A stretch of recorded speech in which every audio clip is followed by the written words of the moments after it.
Bom dia a todos, eu queria agradecer ao professor Vicente, professora Amanda, professor Furquim, professor Philip. É um prazer estar com vocês aqui hoje e a nossa audiência.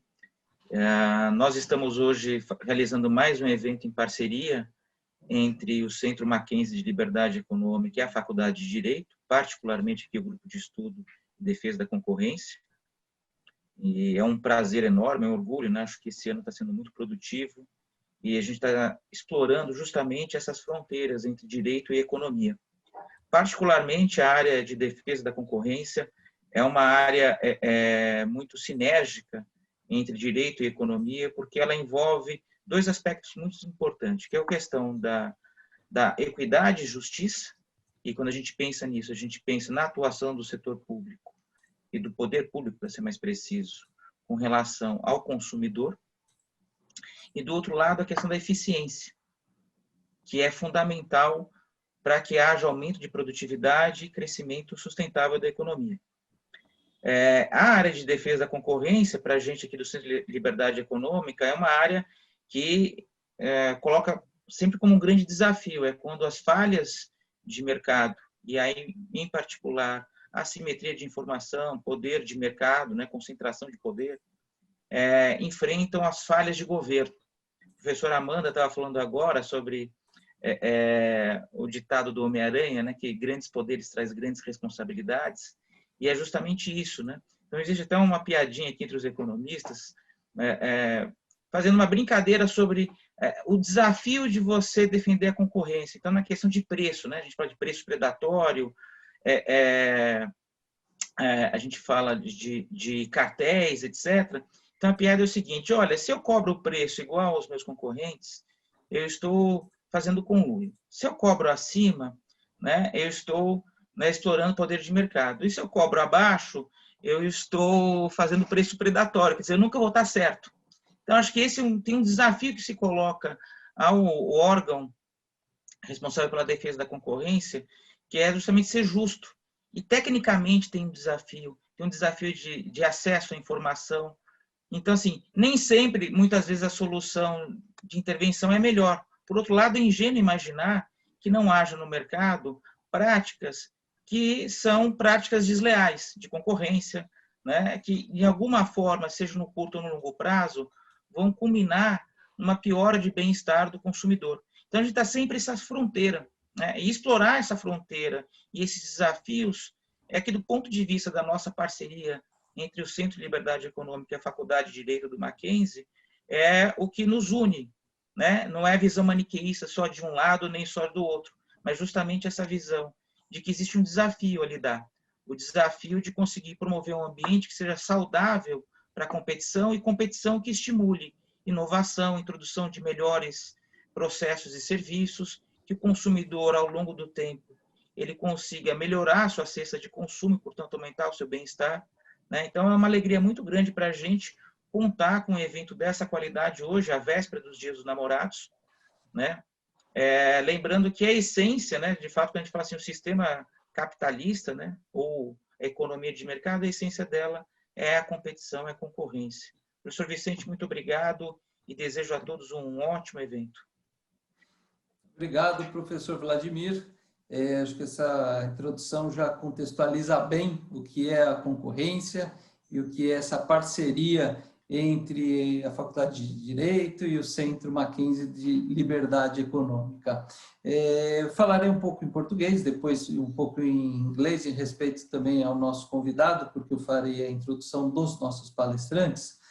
Mas a ideia é que nós tenhamos um evento bem dinâmico hoje, com conteúdo, evidentemente, mas de uma forma bastante leve, de modo que os palestrantes e moderadores poderão discutir, debater e depois também abriremos o espaço para que todos participem. Eu vejo aqui, nós temos uma plateia nos acompanhando extremamente qualificada, uma plateia que não está só no Brasil. Eu vejo que vem gente lá de Munique nos acompanhando, né?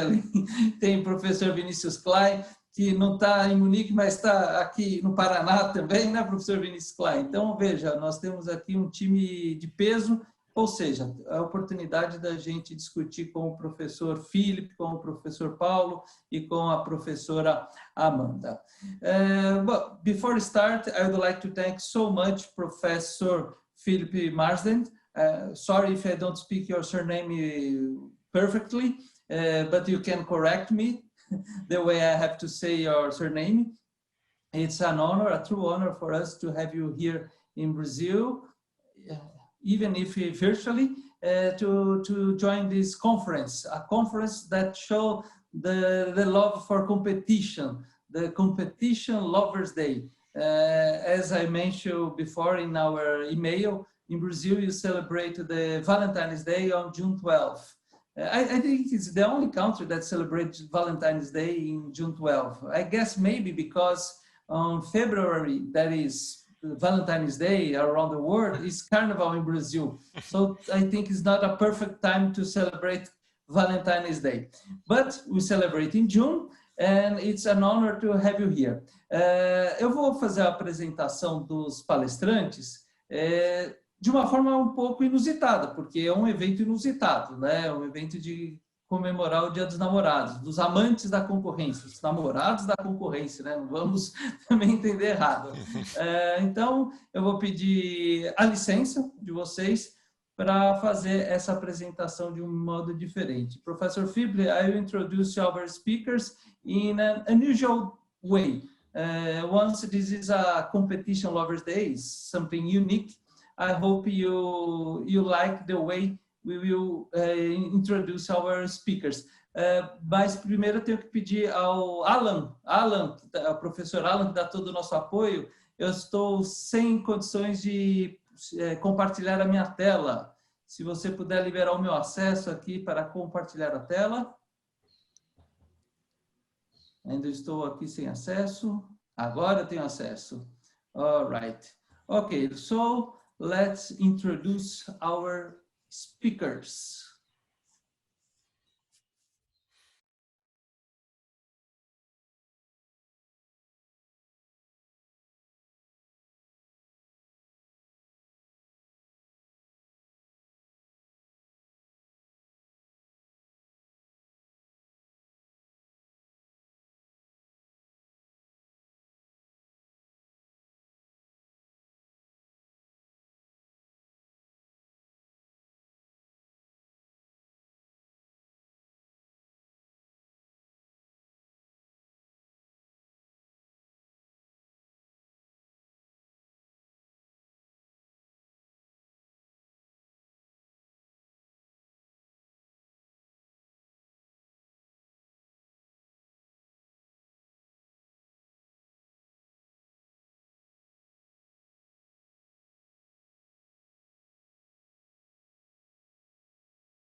Okay, here we go.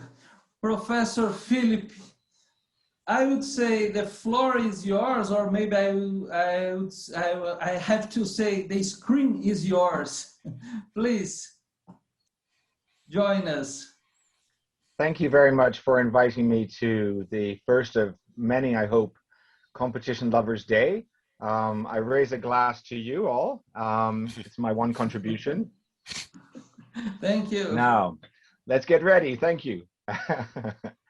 What a great topic. What do I love about competition? Well, you know, let me tell you about something else I love. I love many things, but there's some unusual things that I love. Let me tell you about these. I love babies. I love running. And I love water, especially tides. Now, what does any of this have to do about competition issues in the digital economy? Well, digital giants are often perceived as all-powerful, enormously complex, but that doesn't mean that governments should throw up their hands and say it's all too difficult. What can one country do? Or even, what if we get it wrong? Won't the sky fall in? The tech giants, though, are all actually relatively young. Facebook is a teenager. Google is in its early 20s. But even those companies don't always act like grown-ups, sad to say. In fact, more often than not, they act like giant babies with very simple wants. Indeed, they may seem to be providing us with amazing things, like babies do. But they also take up a lot of our energy, like babies do. So yes, babies are life-changing. They're wonderful. They let us see the world through new eyes. And we get to do things we could never imagine as parents. The babies give us joy, just like the tech babies do, and they add real value to our lives. But like most children, most of the giant tech babies are actually exhausting, and they are demanding, and all they want is our attention. Indeed, demanding attention and maximizing engagement is the core business model for many of these tech babies. And they take. Most of the time, the attention they seek is rewarded in development and growth. And we feed them insights and lessons, which they can make their own as they mature. But we have to remember that these tech babies are not the boss of our lives. Their needs and their development are not so difficult and demanding that competition authorities should just give up their authority over them. Not even when the tech babies grow up and show that they can even be responsible. But most of all, we need to make sure that as nation states and as governments, we're not so intimidated by these tech babies. We must never say, gosh, understanding them and raising them is so difficult. Let's just let them do what they want. Let's just let them go up and grow up on their own. That would be the feral path, and no one wants that, do they? So yes, we see more and more of the world through their eyes. We work and live online. We spend hours rubbing a rectangular piece of glass, but that does not mean that we actually live in their world. They live in our world. And we have to remember, I hate to say this, but who's the daddy? Who's the mummy? Who is? Them or us? Well, I think it's us. We're the ones with the responsibilities for society. The giant babies are in our house, and they have to live by our rules. They don't get all of our attention. They don't get fed whenever they want, and they don't get whatever they think is best, not for them. And they definitely do not get to say what is best or what is the best choice for us. We have some involvement as well. So life is messy, and more often than not, babies need a bath. And as they grow into kids and teenagers, even more so sometimes, they need a good wash, and particularly so until they can clean themselves, or they have an incentive to keep themselves relatively hygienic. Maybe they fall in love. I don't know. Maybe they'll have an urge to clean themselves up a bit. But right now, it seems to me that the giant tech babies are getting into a serious mess. If they haven't understood the need to keep themselves clean, then until they do, sadly, we grown-ups need to step in sometimes. And obviously, whether human or digital, nobody wants to throw the baby out with the bathwater. But that often used phrase is not an excuse for never getting them to clean up their act. So of course, we need to preserve tech giants' innovation incentives. And of course, our remedial wash, our bath, must go with the grain of technological developments. And these days we clean with soap, after all, not sand anymore. And we shouldn't add grit or friction to these fast-moving markets. But it is our bath, it is our house, they are our rules, and we determine when the tech babies are clean enough to go to school or just to go out and play again. So are our rules adequate? Well, this takes me to the second love that I mentioned. I mentioned that I love running. Well, I think of proper competition in terms of a race. A true competitive constraint is like the loud footsteps and the hot breath of the runner just behind you. But in many of the digital markets, there aren't many other runners. And even if they are, they're either way behind the leader or they're busy running a different race entirely, even though it might take place on the same track. So just as a 10,000 meter runner is no constraint on a sprinter, so too is the world's fastest 100-meter star no constraint on the marathoner. And as such, it means it's back on mom and dad again to run after the kids and make sure that they play safe. And we have to ask whether we enforcers are running quickly enough after these giant lumbering babies, especially those who say that their business model is to move fast and break things. And so often they do actually break important things like data security, invading our privacy, hurting businesses, sometimes hurting consumers and citizens. So are we fast enough to catch and stop these giants? Of course we're not fast enough. Many of the practices of the big tech firms are just analog models in digital clothes. Yes, they're old wine in new bottles. We've seen them before, and we know what to expect. But still, we can't seem to be able to catch up with them. We know about exclusionary tactics. We know about exploitation of power imbalances. We've seen kids like these tech babies shutting other playmates down, refusing to play with them, freezing others out, or outright bullying. And so we know what to expect. Our legal framework, broadly speaking, is adequate. And it can evolve to handle new harms. And we're seeing many jurisdictions already evolving their own competition laws to address these kinds of changes. But whether we know what to expect, or whether we're being vigilant for the future, we have to be close enough to matter. And more often than not, enforcers are just too far behind the action. And when we have to bring the courts with us to tackle new harms, we can't wait for the glacial evolution of judicial precedent. We have to actually lead the charge. And when people tell me that enforcers, can never catch up and that tech markets are too fast for us to comprehend, they sometimes argue that we should do nothing for fear of scaring the horses. But that's rubbish. These markets are not that difficult to grasp. We know, for example, what the ad-funded tech babies want. They want our attention. They want our data. And we know that they take our data and they change it into interesting new things that provoke more engagement and more data release from us. And they make money off that, and we benefit as well. But in the process, sometimes the tech babies are greedy and they starve others of the data, and sometimes they get leaky and aren't very secure with the data. So I always say, follow the data, follow the money. Those are good overall policies. But when we start to hear complaints of actual harm, we need to act fast. Otherwise, the bullies could be grabbing the cake from others, and that can lead to starvation or worse. So if we see this kind of stuff happening, we have to blow the whistle fast on the playing field. We have to use interim measures and call a timeout. The sky will not fall in when you call interim measures. Innovation will not grind to a halt. It really won't. And we need to get faster at detecting and acting on such harms for two reasons. One, it's the right thing to do. And if we don't, we're not fulfilling our responsibilities as enforcers.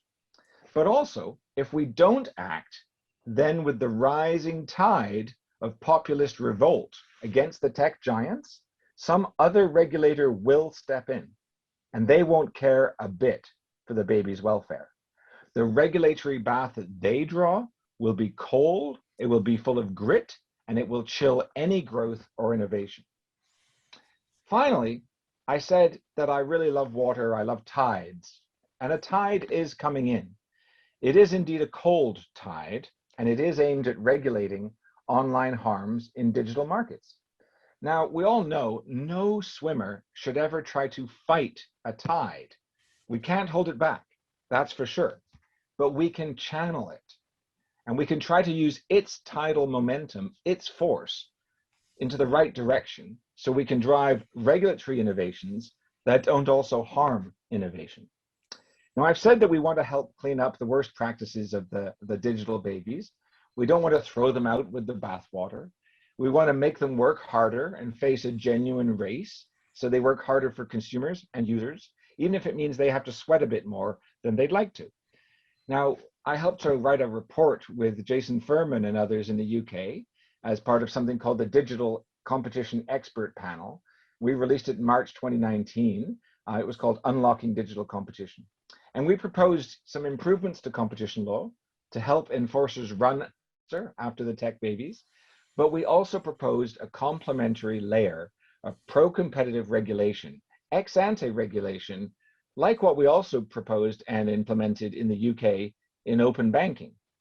And that we proposed because it was the right thing to do. And second, because it needed to handle the features of digital markets that create the opportunities for problems, but which are not themselves issues for competition law. So we needed that kind of regulatory ex-ante pro-competition intervention to handle issues that are not necessarily violations of competition law.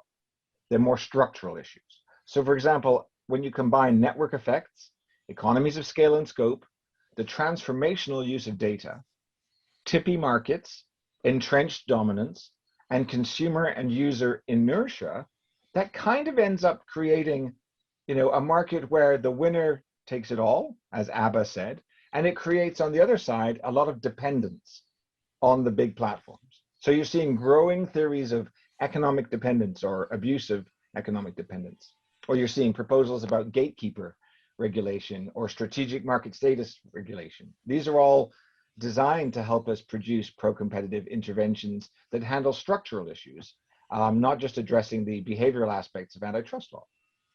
So that kind of dependence that those structural issues create means that we also, as enforcers, have a duty as enforcers to ensure that the tech baby's great power is balanced also with a great responsibility that we internalize into their business models to make sure that they act appropriately, just like when you teach a baby as it grows up how to act properly. So we proposed a code of conduct for companies with strategic market status to help clean up these markets of the most toxic, exclusionary, and exploitative practices. This would make the tech babies behave better and in a more caring way, some may say, a more fair way, whatever that means, to ensure a more competitive and fair ecosystem, create opportunities for innovators and consumers, and take the pressure off competition agencies or governments to just do something. And that might be something very badly thought out. So we're proposing to ride the tide of the momentum for strong digital regulation, but aim it at the worst practices.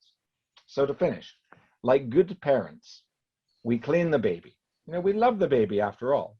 We clean the baby though, we teach it right from wrong, we ensure it has what it needs, not just what it wants, and we teach it to run and compete fairly, and we ensure that the environment is safe for it, but also for us and for all other participants, whether incumbents, entrants, or consumers.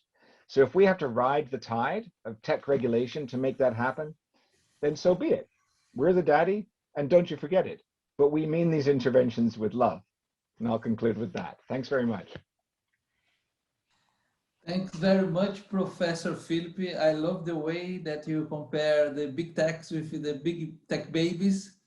And as we know, we have to teach our babies, our kids, when they are babies, when they are kids, because when they grow up, it's difficult to change it.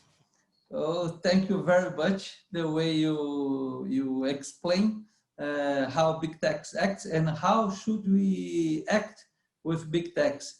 Of course, it's not the moment for the debates, but I will make you a question, but you can answer later on, please. Platforms, are they public utilities? The big tech platforms. But you don't need to answer now. Let's give for the debates, okay? Now I'd like to invite Professor Juliana. Professor Juliana, I can see you. Where are you? I am here. You're here. Thank you. Yes, I am here. Thank you so much, Professor. I would like just to say a few words here, just to, first say that I'm very happy to see Professor Philip here, and also my friends, Paulo Furquim, Amanda Athayde. It is a pleasure for me, and also sharing this space with Professor Vicente is always great. He's doing a great job disseminating the antitrust values here in Brazil, and I'm very happy to be a partner of Professor Vicente at Escola, right? So thank you so much. I think we are all competition lovers here. I would like to say that I can see now Professor Vladimir. So good morning to you and to all the students and professors that are here. I can see, for example, Professor Vinicius from Paraná State, that he's here now, but I would not say the name of everybody here because I can just miss someone. I'm glad to see you now, Vinicius.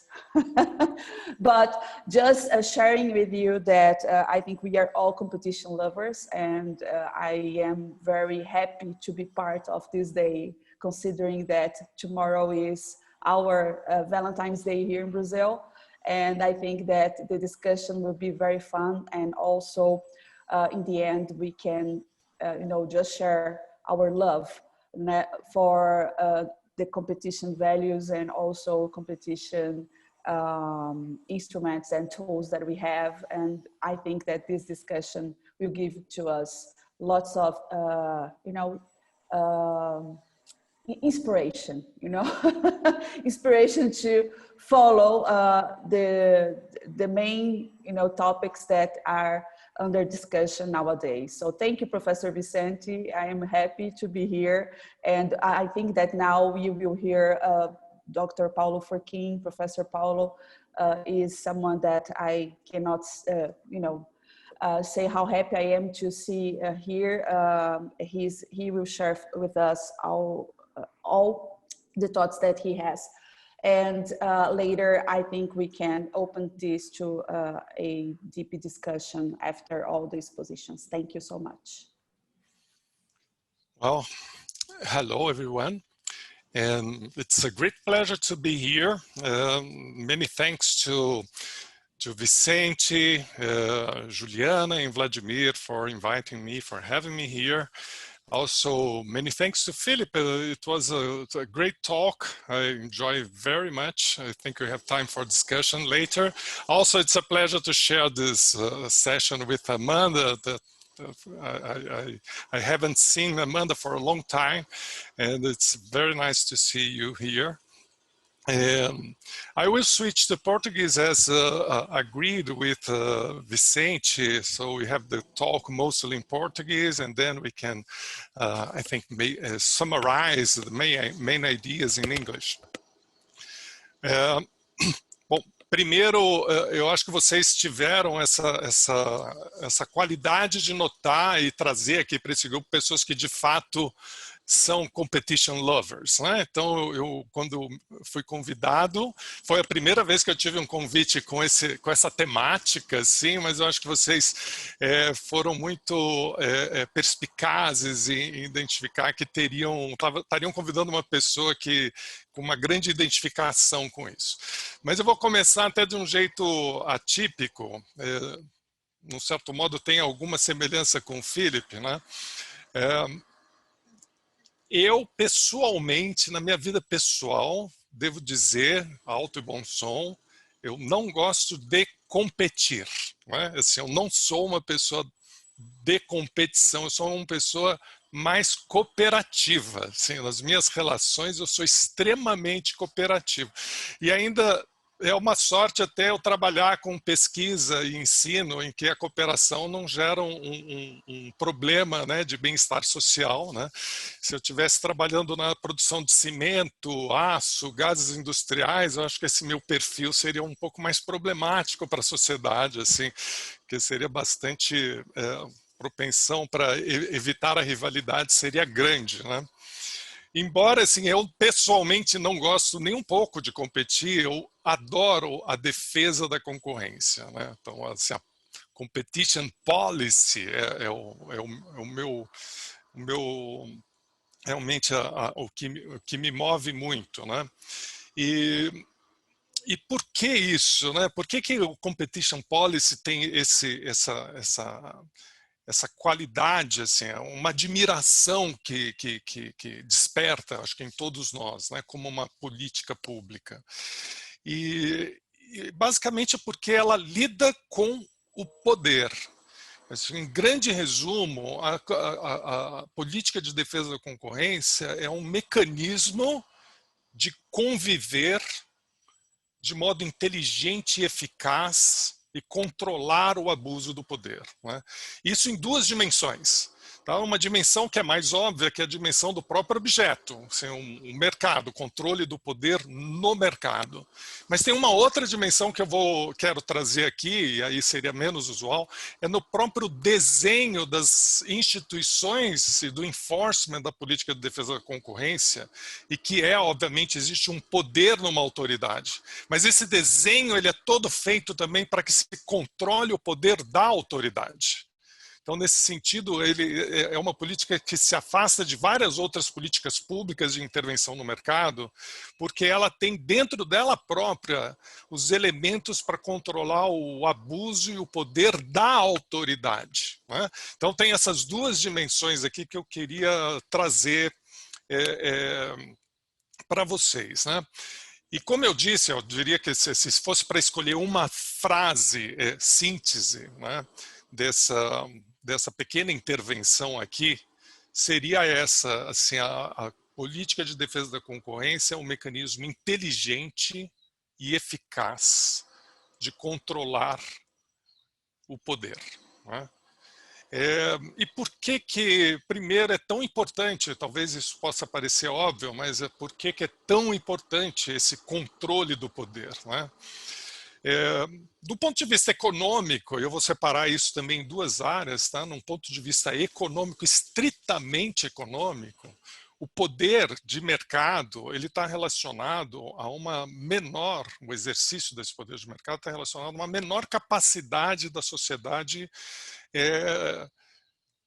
usufruir dos bens dessa sociedade, né? Isso numa dimensão mais imediata, a capacidade dessa sociedade consumir, mas de um modo mais amplo, de ela obter assim, o seu bem-estar, né, da realização das trocas econômicas. Isso porque o poder de mercado vai implicar numa produção inferior àquela que seria socialmente desejável. Então esse é o ponto de vista estritamente econômico. O poder de mercado implica uma redução do bem-estar da sociedade. Mas tem uma outra dimensão que eu, como economista, fico até à vontade para dizer que ela tem uma magnitude, uma relevância maior do que essa visão estritamente econômica, né? Ela é assim, o controle do poder e a liberdade de autonomia das várias partes que seriam sujeitas a esse poder é um valor em si numa sociedade. Mesmo que não tivesse a contrapartida econômica, ela já seria um valor em si. E além disso, isso vai se refletir em outras dimensões, como a dimensão política. A própria democracia pressupõe esse controle do poder, essa convivência do poder sendo constrangido por vários mecanismos, né? Então, a competition policy está assim, atuando na veia de um dos principais problemas e características de uma sociedade, que é o exercício do poder, né? E por que é inteligente e eficaz, né? E aí eu acho interessante contrapor isso com uma visão que seria ingênua do controle do poder. Eu chamaria de uma visão ingênua, que é aquela, olha, o poder tem tantos problemas que o melhor seria extinguir o poder. Digamos assim, a intervenção ideal seria eliminar esse poder de mercado, né? E diria que é ingênua por dois motivos. Um, porque não é factível eliminar o poder. O próprio modo que a sociedade se organiza, as decisões autônomas, né, que com uma dificuldade muito grande de se controlar a existência do poder e a emergência do poder, tornaria essa uma atividade não factível. Então é ingênua porque não é factível. E o segundo, talvez mais importante, porque o poder, no modo que nós desenhamos a nossa sociedade, que é de decisões autônomas, né, e que coordenadas por um mecanismo de mercado, o poder é desejável. a existência de um poder de mercado como algo que seja buscado por indivíduos, ele é até desejável, ele deve ser controlado, mas ele não deve ser suprimido por completo. O que faz nós discutirmos a emergência de um bebê, uma big tech, que hoje é um teenager, e começa a gerar uma série de benefícios da sua existência e também ameaças da sua existência. Esses benefícios dessa sua existência vieram de uma busca por alguma espécie de poder, uma busca na dimensão econômica, uma busca pelo lucro.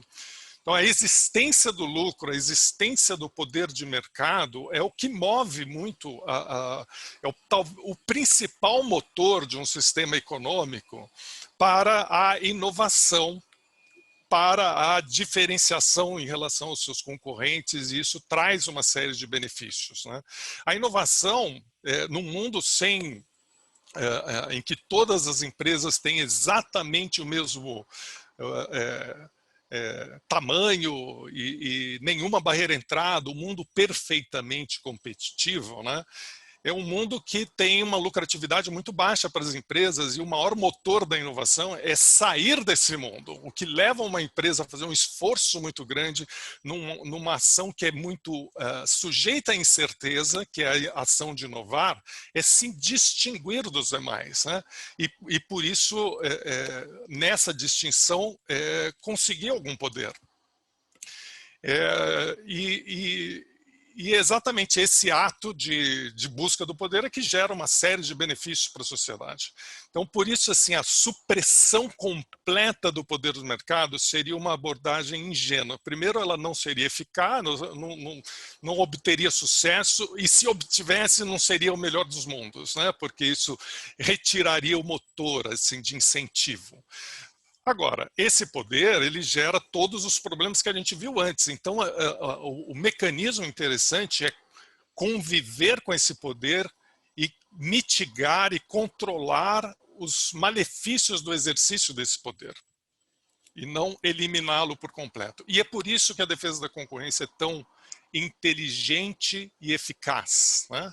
Ela é inteligente porque ela percebe esse modo de organização e desenha as políticas de intervenção de um modo muito mais cirúrgico na ocorrência do abuso e não na ocorrência da própria, com alguma redundância, da existência do poder, né?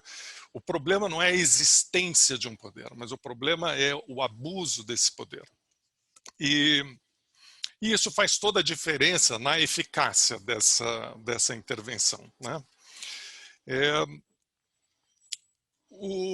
Voltando aqui a essas duas dimensões, né, o poder, essa restrição ao abuso do poder de mercado pode se dar na dimensão mais óbvia, que é do próprio objeto da defesa da concorrência, e pode se dar também no desenho das regras do enforcement da defesa da concorrência. Eu vou falar mais rapidamente da primeira, porque de fato é mais óbvia, né? Então, se tem alguma empresa numa posição que agora se discute muito das big techs, provavelmente vai ser um dos assuntos que a gente vai ter aqui no nosso debate, depois dessa apresentação tão interessante do Philip. Quando se tem uma empresa que adquiriu uma posição de relevância tão grande, ela já também adquire uma posição de capacidade de afetar o jogo de modo que ele seja favorável e desfavorável aos concorrentes, e isso, a defesa da concorrência construiu seus instrumentos, muitas vezes longe da perfeição, para procurar fazer os mecanismos de contenção do abuso desse poder, né? Isso se dá tanto nas condutas unilaterais, como é esse exemplo, mas talvez até mais fortemente nas condutas concertadas, como o caso de cartel, em que são em si a supressão da concorrência, a própria conduta é ela própria a supressão da concorrência, sem necessidade de mediação de outros elementos, né?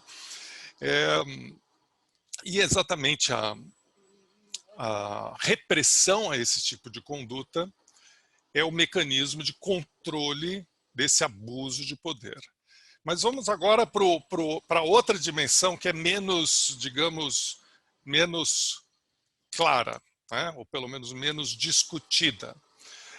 Se nós temos uma autoridade com o poder de intervir, com o poder de fazer o break-up de uma big tech, por exemplo, ou o poder de multar empresas por uma determinada prática, isso é em si um poder muito grande. Então nós temos aqui um poder que está no mercado, nas empresas, e toda a preocupação de controlar esse poder, e tem uma autoridade com poder de restringir o alcance do poder no mercado. E vem a questão, como se controla o poder da autoridade? Dando um exemplo mais concreto, o CAD tem um presidente e 6 conselheiros, né? Imaginem esse poder de modo absolutamente irrestrito. 7 pessoas com o poder de dizer que fusão será feita e que fusão não será feita no Brasil, por exemplo. Que empresas vão ser multadas e que empresas não vão ser multadas. Junto com a multa num processo repressivo, obrigações de fazer ou obrigações até de separação de empresas que poderiam ver como penalidade numa determinada decisão, num processo administrativo. É muito poder. É muito poder. E esse poder tem que ter os seus checks and balances, como tem que ter o poder de uma big tech dentro do mercado. O poder da autoridade tem que ter checks and balances. E o mecanismo de ter checks and balances está tanto na circunscrição da área de atuação, a motivação que é necessária ser observada num fato concreto, que dá espaço para uma intervenção, ou seja, o CAD não pode intervir se não estiverem presentes uma série de requisitos nos fatos. Isso já dá assim, uma restrição muito grande à atuação, mas mais do que isso tem uma parte muito importante do desenho dessas regras de defesa da concorrência, que no caso do Brasil acho que estão bem presentes, né? E com isso eu quero dizer que o Competition Policy, que me atrai muito, né, e que receberia essa denominação Competition Lover, aceitaria assim, né, com muito bom grado, não é qualquer uma, né, não é qualquer desenho de política de concorrência. Me arriscaria até dizer que alguns movimentos da política de concorrência chinesa mais recentemente, né, parece indicar um desenho que os checks and balances da autoridade não estão presentes. Aqui, no desenho que é brasileiro e em boa parte das jurisdições, esse desenho está muito, muito presente, né? Tem uma característica das decisões da autoridade, elas têm que ser transparentes, e elas têm que ser muito bem fundamentadas. Por transparência, eu chamaria também a atenção não só de um colegiado que decide em sessão pública, né?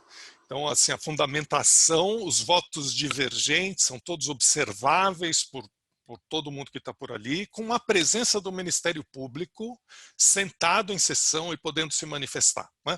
Então, uma característica desse desenho que me faz ser particularmente atraído por ele, né? Assim, um desenho que merece louvor. Além disso, depois dessa decisão ser tomada, tem um processo de revisão dessa decisão, né? Então, não é a última palavra, certamente, que está ali numa decisão do CAD. Então, essas características do process, o modo de fundamentar uma decisão, a possibilidade de revisão, tudo isso retira muito poder da autoridade, ou pelo menos coloca limites e mecanismos de contrapeso e de balanceamento, os checks and balances, para usar o termo em inglês, desse poder. E está aí, eu acho que a essência do porquê que essa é uma política tão inteligente e eficaz para lidar com o poder em várias dimensões, e não apenas o poder de mercado, né? O fato de se atrair por um objeto, ou seja, amar um objeto, né, como pegando aqui o termo do nosso do título do nosso encontro hoje, não significa que você acha que que a competition policy, que esse objeto é perfeito. Eu acho que isso aplica até para as nossas relações pessoais, né? Eu tenho aqui, eu vou comemorar aqui com a minha esposa, né, na passagem do dia de amanhã, né? Já estamos assim com algumas dezenas, né, de anos juntos. E mantemos essa nossa comemoração, mas nem de longe ela me vê uma perfeição e nem eu a vejo como uma perfeição, né? Essa digressão vem, fazendo analogia aqui, nem de longe eu vejo também a defesa da concorrência no Brasil como uma perfeição, né? Ela é algo que tem essas características maravilhosas de um mecanismo de controlar o poder, mas está muito longe da perfeição e ela pode ser objeto de aperfeiçoamentos muito importantes, como, por exemplo, na revisão judicial, que talvez seja assim, um caso de enfraquecimento da capacidade de controlar o poder de mercado. Ela pode estar tão exagerada no controle do poder da autoridade que tem um efeito deletério no outro papel, que é o papel de controlar o poder de mercado. E por isso quero concluir só dizendo que o reconhecimento dessa virtude, da beleza da defesa da concorrência, não deve suprimir o nosso esforço em torná-la cada vez melhor, né? E talvez a perfeição, obviamente, nunca vai existir, pelos motivos até que o Philip colocou. O mundo nos apresenta sempre novidades que vão exigir esses aperfeiçoamentos continuamente. Então, eu fico por aqui. Eu não sei se eu faço um sumário, pergunta aqui para o Vicente se eu faço um sumário em inglês ou fica isso mais para as nossas discussões. Você pode fazer uma contextualização, Furquim, porque eu vejo que nós temos não só o Philip, mas nós temos uma audiência também de outros países. Estou vendo aqui o Pablo, televisão da Argentina, tem outros nomes aqui que parece que não são aqui do Brasil também. Eu imaginava que seria um evento mais local e, pelo visto, ganhou proporções internacionais. Então, se você puder fazer esse resumo, eu agradeço. Okay, so let's switch to English. I will just summarize the main ideas, and I was following the previous instructions of giving the talk mostly in Portuguese. But just to summarize the main ideas is that, so I will begin saying that although I consider myself a competition lover, in my personal relations, I do not like to compete. I like very much to cooperate, but still I am a competition lover because I see competition policy, not the competition itself, but competition policy as a very smart and efficient way to deal with the abuse of power. Not only market power, which is the power that we see in the market, the raison d'être or the reason for existence of the competition policy is to control market power, but also the power of the competition authority. So when you have to control power and have checks and balances, you have to also design another entity that also has power and is responsible for the enforcement of the competition policy. And one of the beauties of the competition policy, and at least the institutional design that we have here in Brazil and in Europe and the US, the main jurisdictions, is that the design also have the checks and balances on the power of the authority. And so most of my talk, I talked about this design of controlling the power of the authority. And ultimately what we want is that our society, with autonomous decisions by consumers and firms, they have the freedom to create new things and to go to the market and to interact in a way that that these new ideas can emerge. So this is, I think, it's a summary of my talk. So, thank you. Obrigado, professor Furquim.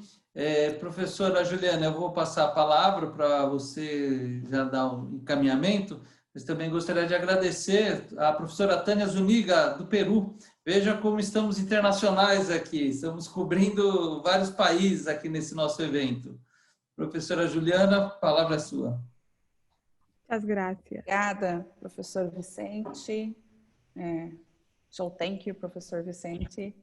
I'm very glad to listen to Paulo Furquim. It's always a pleasure for me. I'm always learning with my colleagues here in Brazil, and I think that now we can just listen to another brilliant young professor, that is Professor Amanda Athayde.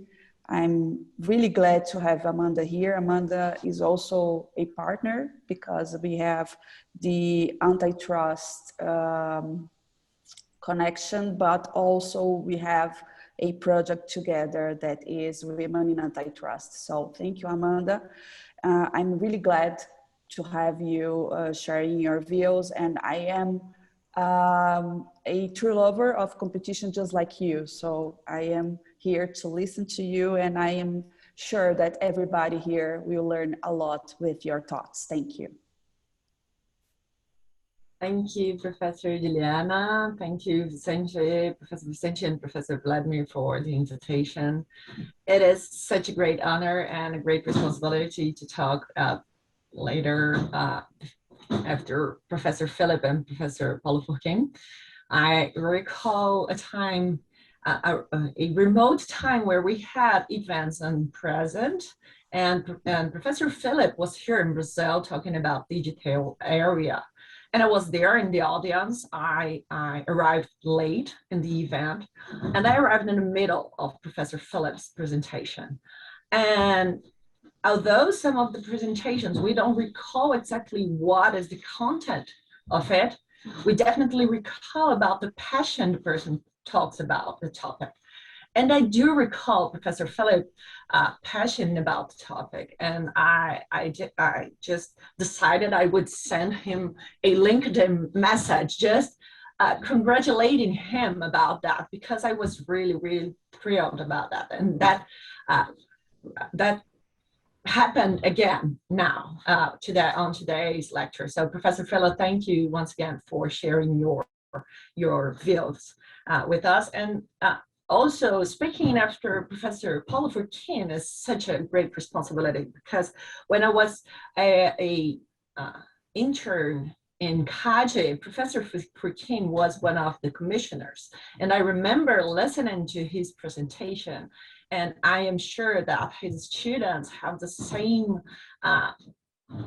view that I still have on him, because he starts speaking, and out of a sudden, it builds a castle inside the mind of the student.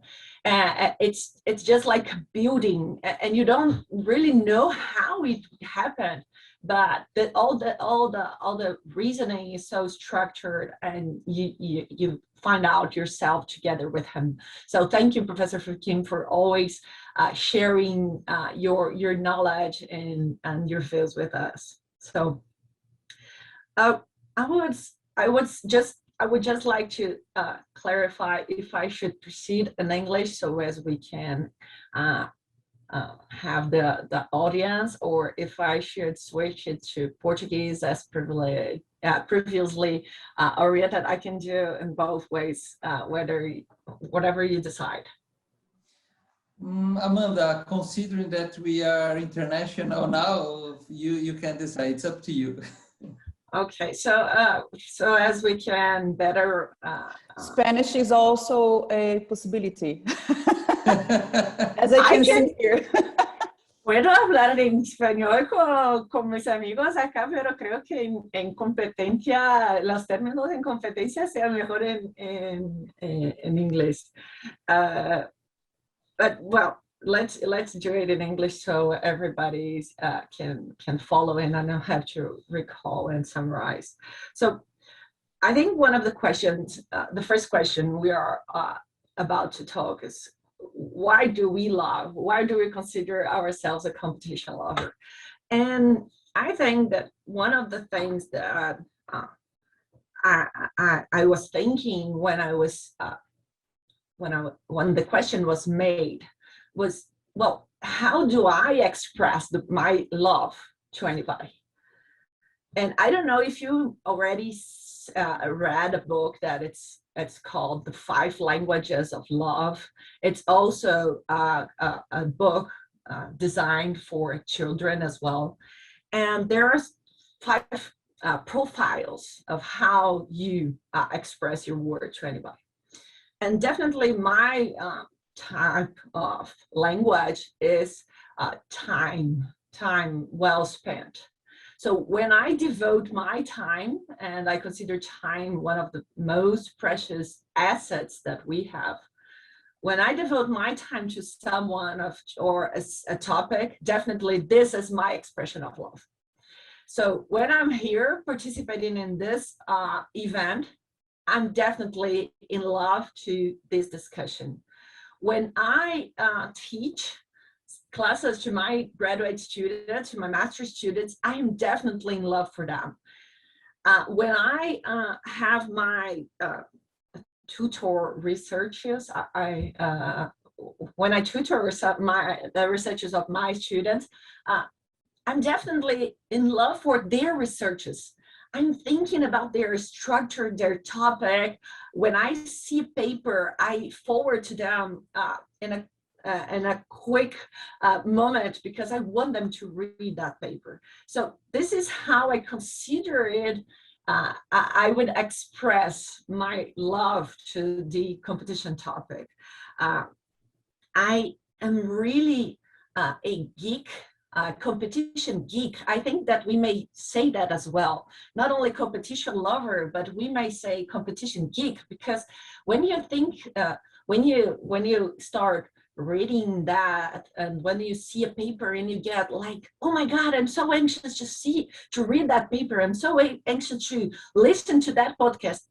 Definitely, you're not normal. You're a geek or you're a lover. You may call it whatever you think, but that's a bit weird, a bit at least strange. I think we are, and I'm not afraid of saying that I'm this kind of weird person, because I'm among some of those individuals as well.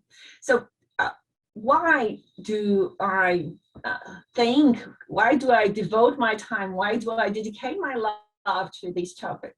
Because I think competition brings us to one of the outcomes most important in our lives, because it brings diversity, and it brings diversity in terms of prices. It brings diversity in terms of quality.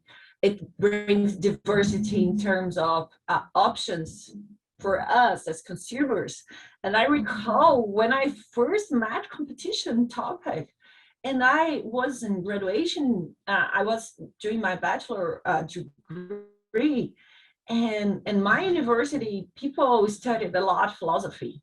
And I consider it so interesting because people are like so sophisticated to study philosophy. And I realized I'm pragmatic maybe. And I like things that I can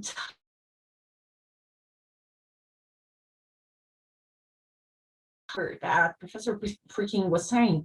This is what moves our society. This is what moves we as consumers. So this is what triggered my attention. And I consider competition policy the instrument for us to better understand how we're seeing in many ways, but because it brings us to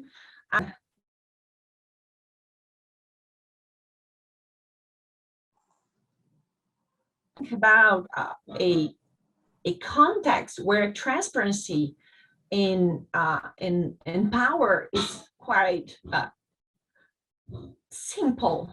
It's not simple. Definitely mergers and acquisitions is not simple topic, but you can see in a transparent way that two companies are becoming a third company, and that the power is moving from one hand to another.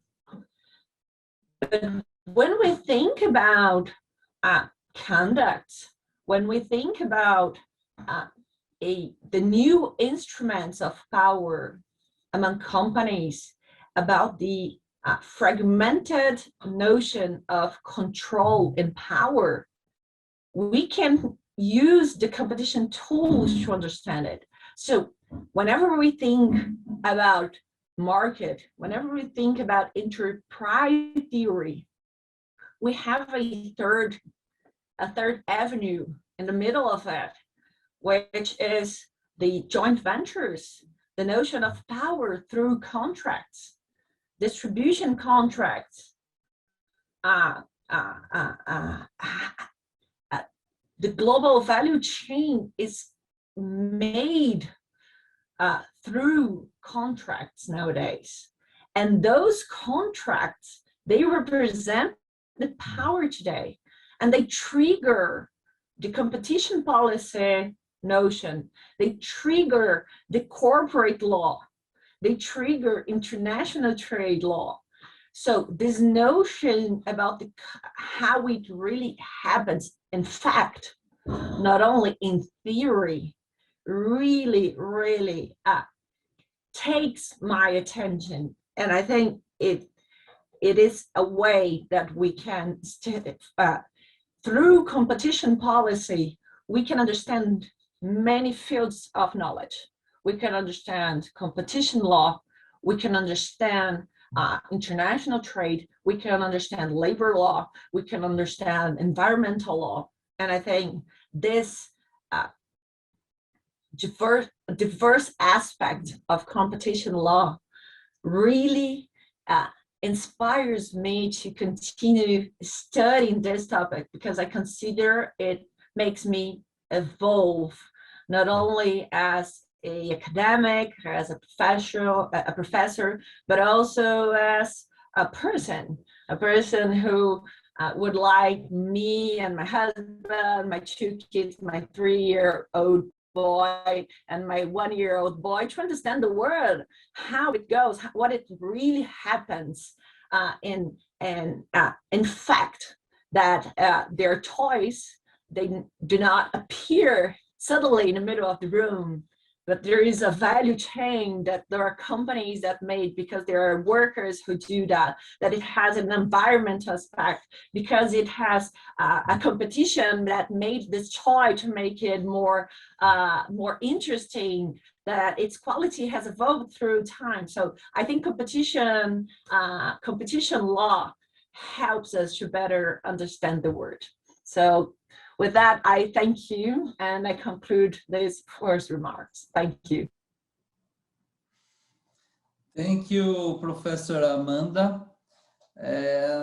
Before we go on, I have some questions I'd like to ask you for each of our speakers.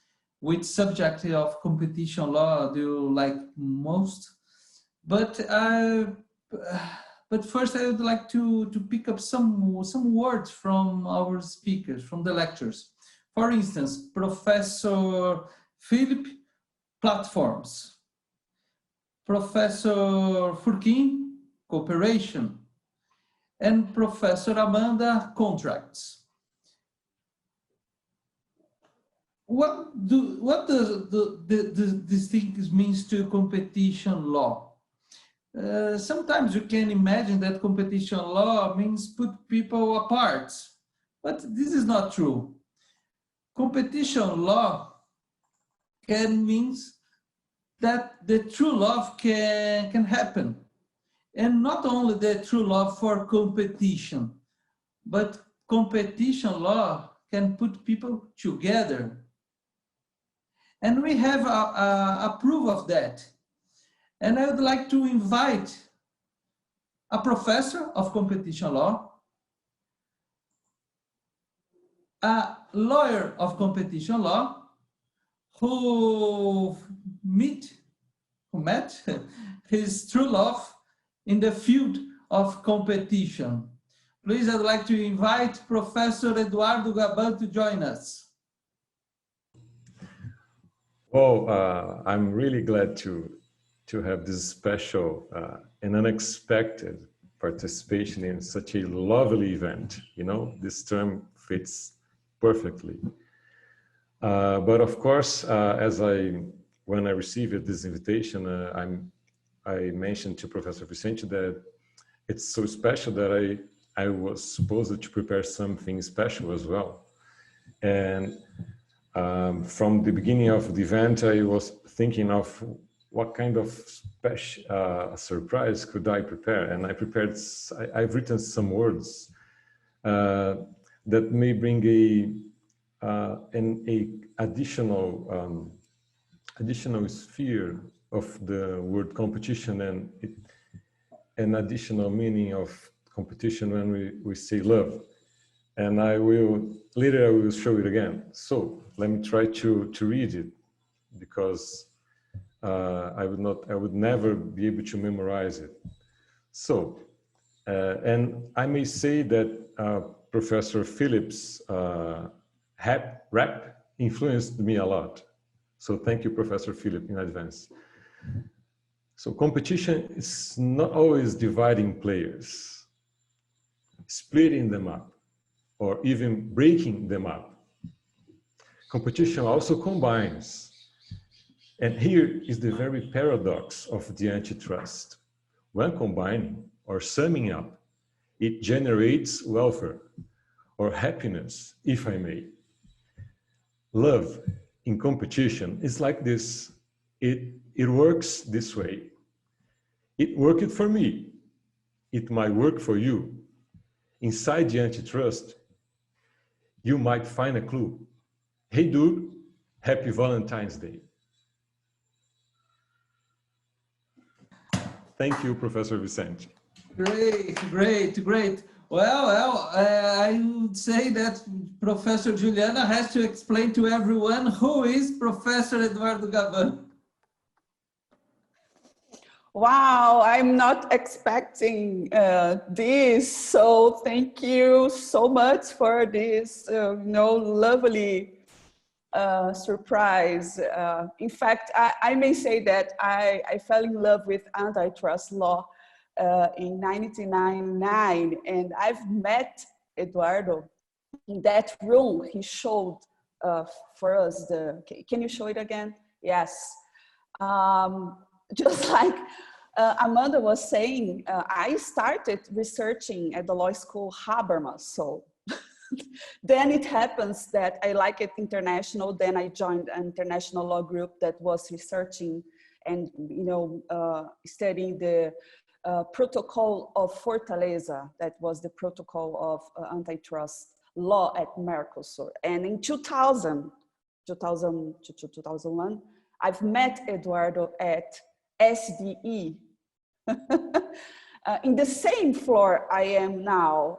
So I had the chance to come to Brasilia. I'm not from Brasilia. I am now in Brasilia for the first time on the same floor I am today. But there, it was not Senacon, was SDE. And I've met Eduardo there. In that room, they in Brazil, everything is so fast that they just changed the room this year. And then I asked them if I could, keep that for me, and they thought that it was strange why I would, ask for that. But then I needed to, formalize it. I was asking to keep because I've met my husband there. And everybody gets very emotional because it was not, something expected 20 years ago, right? So it's weird because I feel young. But yes, it was 20 years ago. I've met him there. And of course, we have now more than 15 years together as husband and wife with 2 kids. And also our youngest daughter, Sophia, she was born in the same day we have here the Cartel Fights Day. And I think this is very symbolic because, I started to have my contractions and my labor. Eduardo was here in Brasilia trying to negotiate, I think it was a TCC, I'm not sure, but then maybe he can, just explain a little bit more. But he said during the negotiation, I need to go back to São Paulo because my wife, she will deliver. And yes, it happened that he arrived at home and I almost had my baby inside the car. But then Sophia was born in the same day. We have this Cartel Fights Day. And I think it was very symbolic because I used to say to my students that she is the baby of antitrust. Because, my thesis and my PhD, everything was related to cartel. And now we are just discussing much more digital economy. And it is a passion, of course, and I'm very glad. I'm very emotional. I'm almost crying here. So thank you so much for this. It was very special for me. I'm very glad. Thank you, Vicente. You're welcome, Juliana. As you can see, competition loves converge. It's a very significant thing. Professor Philip and Professor Furquim lectures match perfectly with each other. We're saying about platforms, big techs, and democracy, about power. Well, I would like to ask, as I did before to Professor Philip, if we could consider the big platforms as public utilities. But we have other questions here. We have questions from Professor Vladimir and from the audience, Pablo Trevisan sent a message to Professor Furquim. I would like to open the floor to everyone so we can have a huge debate here. So everyone that wants to make a question for our speakers or a comment, please feel free to open your microphone and speak. But as I did the first question, Professor Philip, could we consider big techs, big platform as public utilities? Thank you for the question. I know there are movements in some countries, especially in some aspects of the United States, to consider them as utilities. I personally don't think of them like that, though I can see the imposition of pro-competitive interventions and codes of conduct and obligations as being something more appropriate to a utility type of background. But I think that one of the things I worry about is first, these markets are evolving. It may indeed be that we're dependent on the GAFA or the G mafia, as I prefer to call it, for some time. But also they will probably move along. There is Schumpeterian competition, there is evolution. And I don't like the idea that we have to prove that they're a utility before we put obligations on them. So I don't think you're suggesting that, but some people might be arguing, well, for them to justify, for the government to justify putting an obligation on Google, for example, we have to prove it's a utility first. And I think that's too much of a stretch. I think there's a range of examples. I'm more familiar with financial services than with telecommunications, but I think there's a range of examples in financial services where we put obligations on operators, even if they're not a utility, to play fairly, to not be the player and the referee.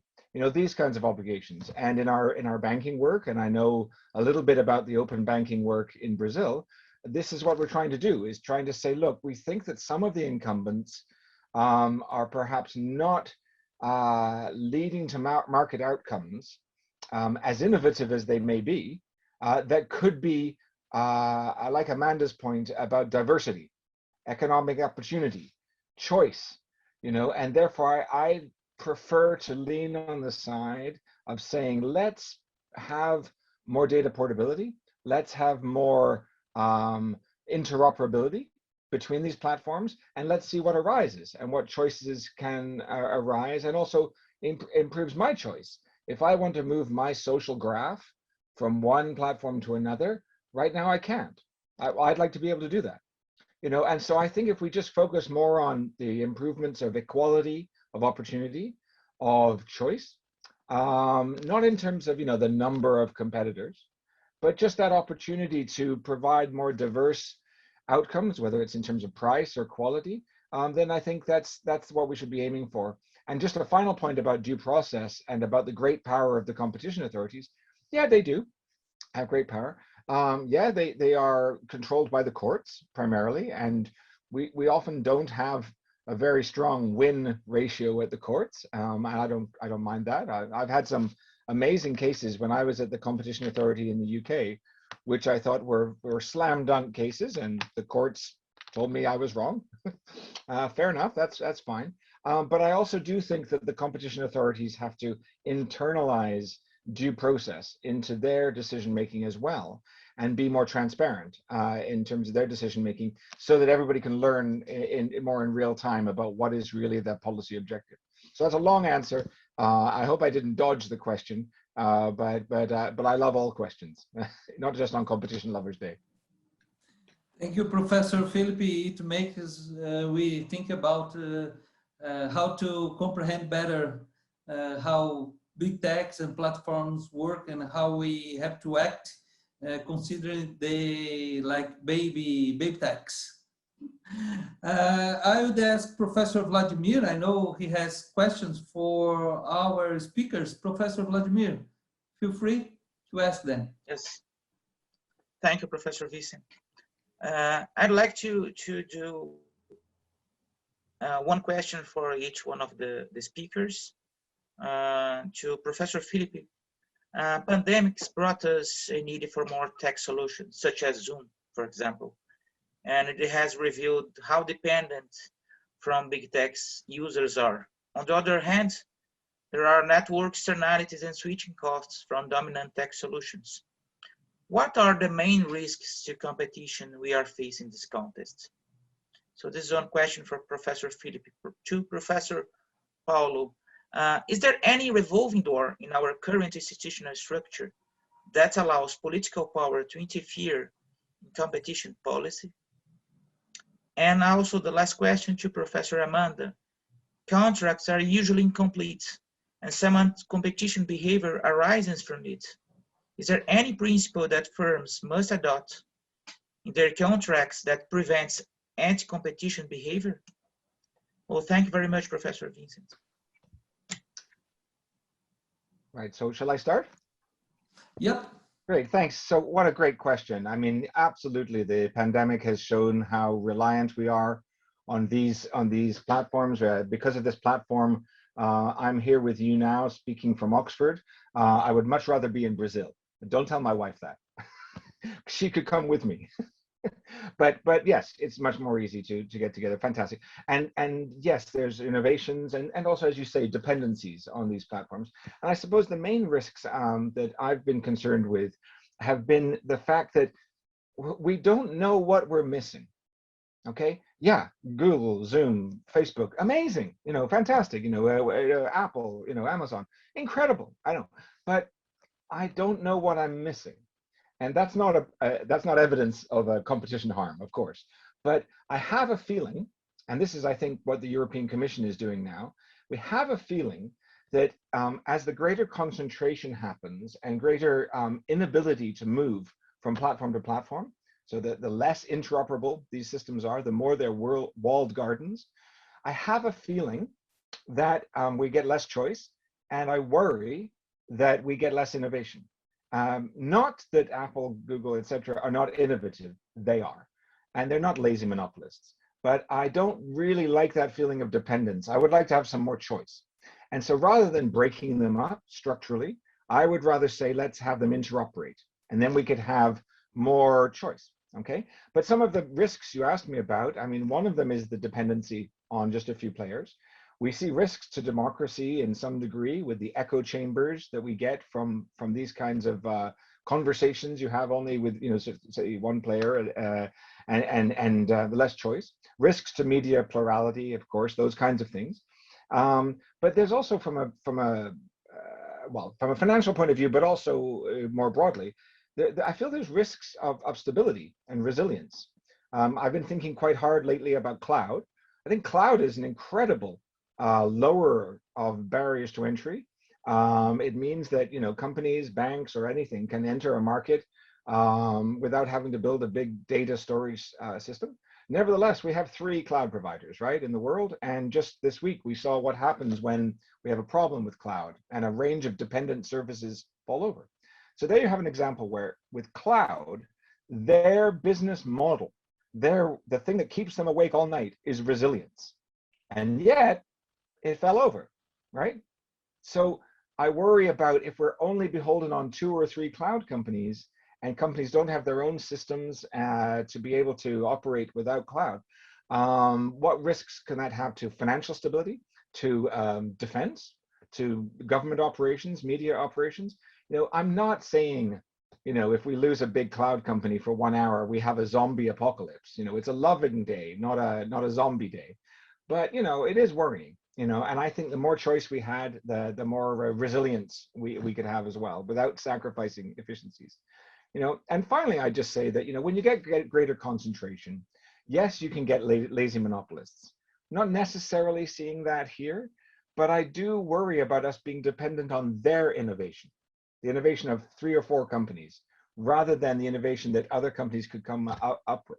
Yes, somebody might say, you can always invent something and then you'll be bought by Google. Fantastic. And that's maybe what you're doing while you're inventing.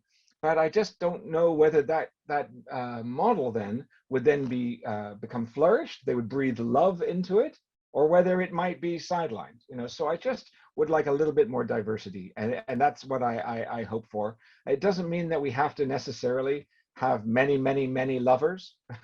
we can just stick with our spouse, but I think we should have a bit more choice in these markets at least.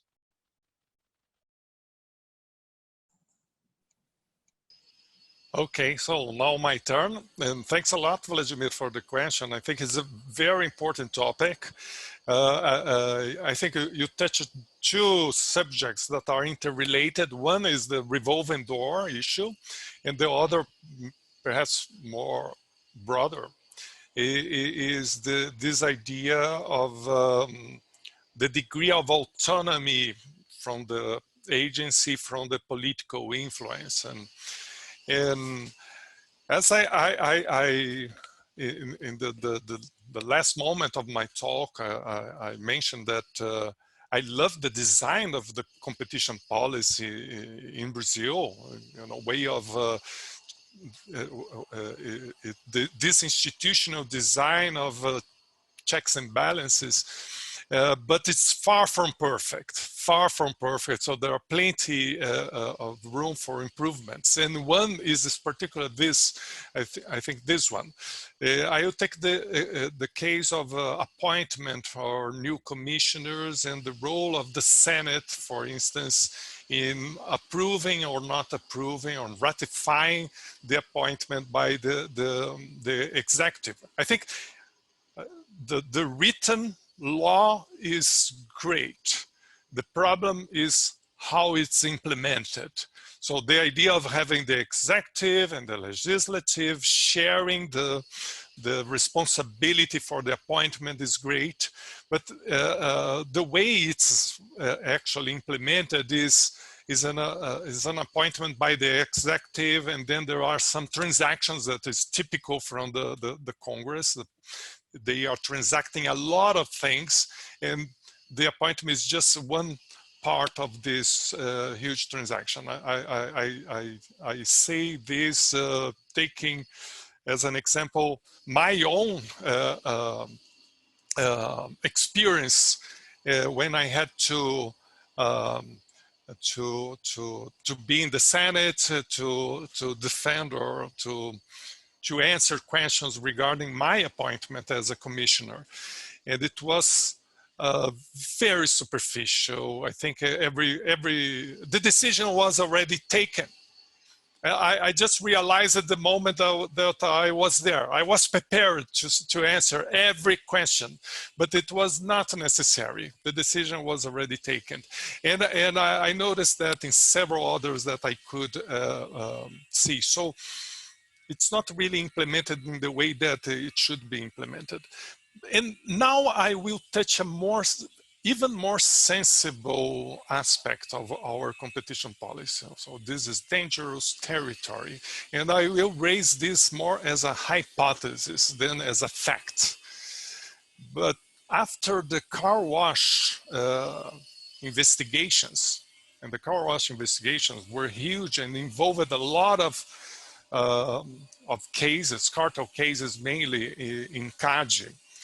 And also with this connection with the political authorities.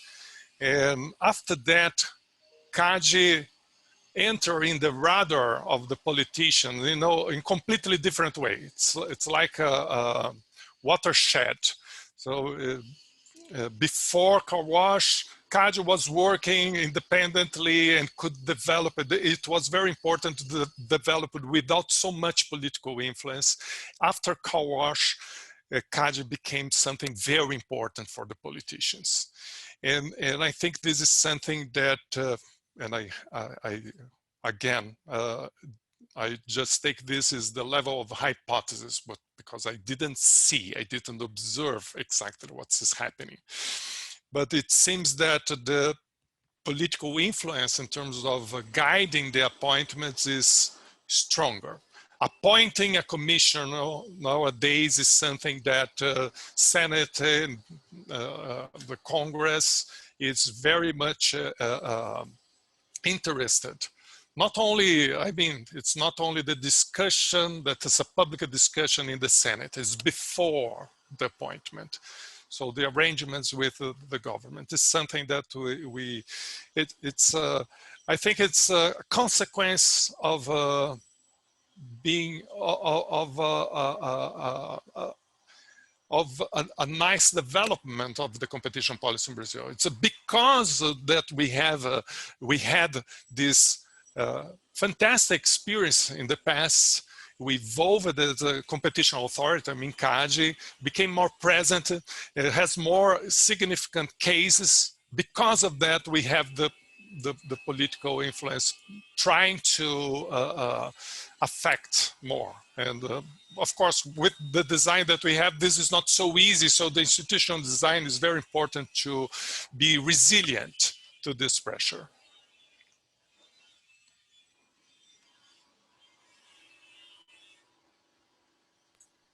Should I jump in? Yes, okay.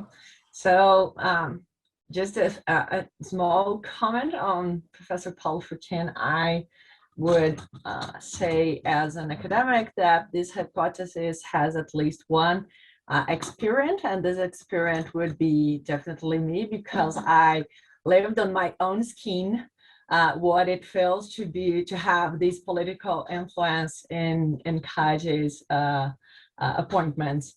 So going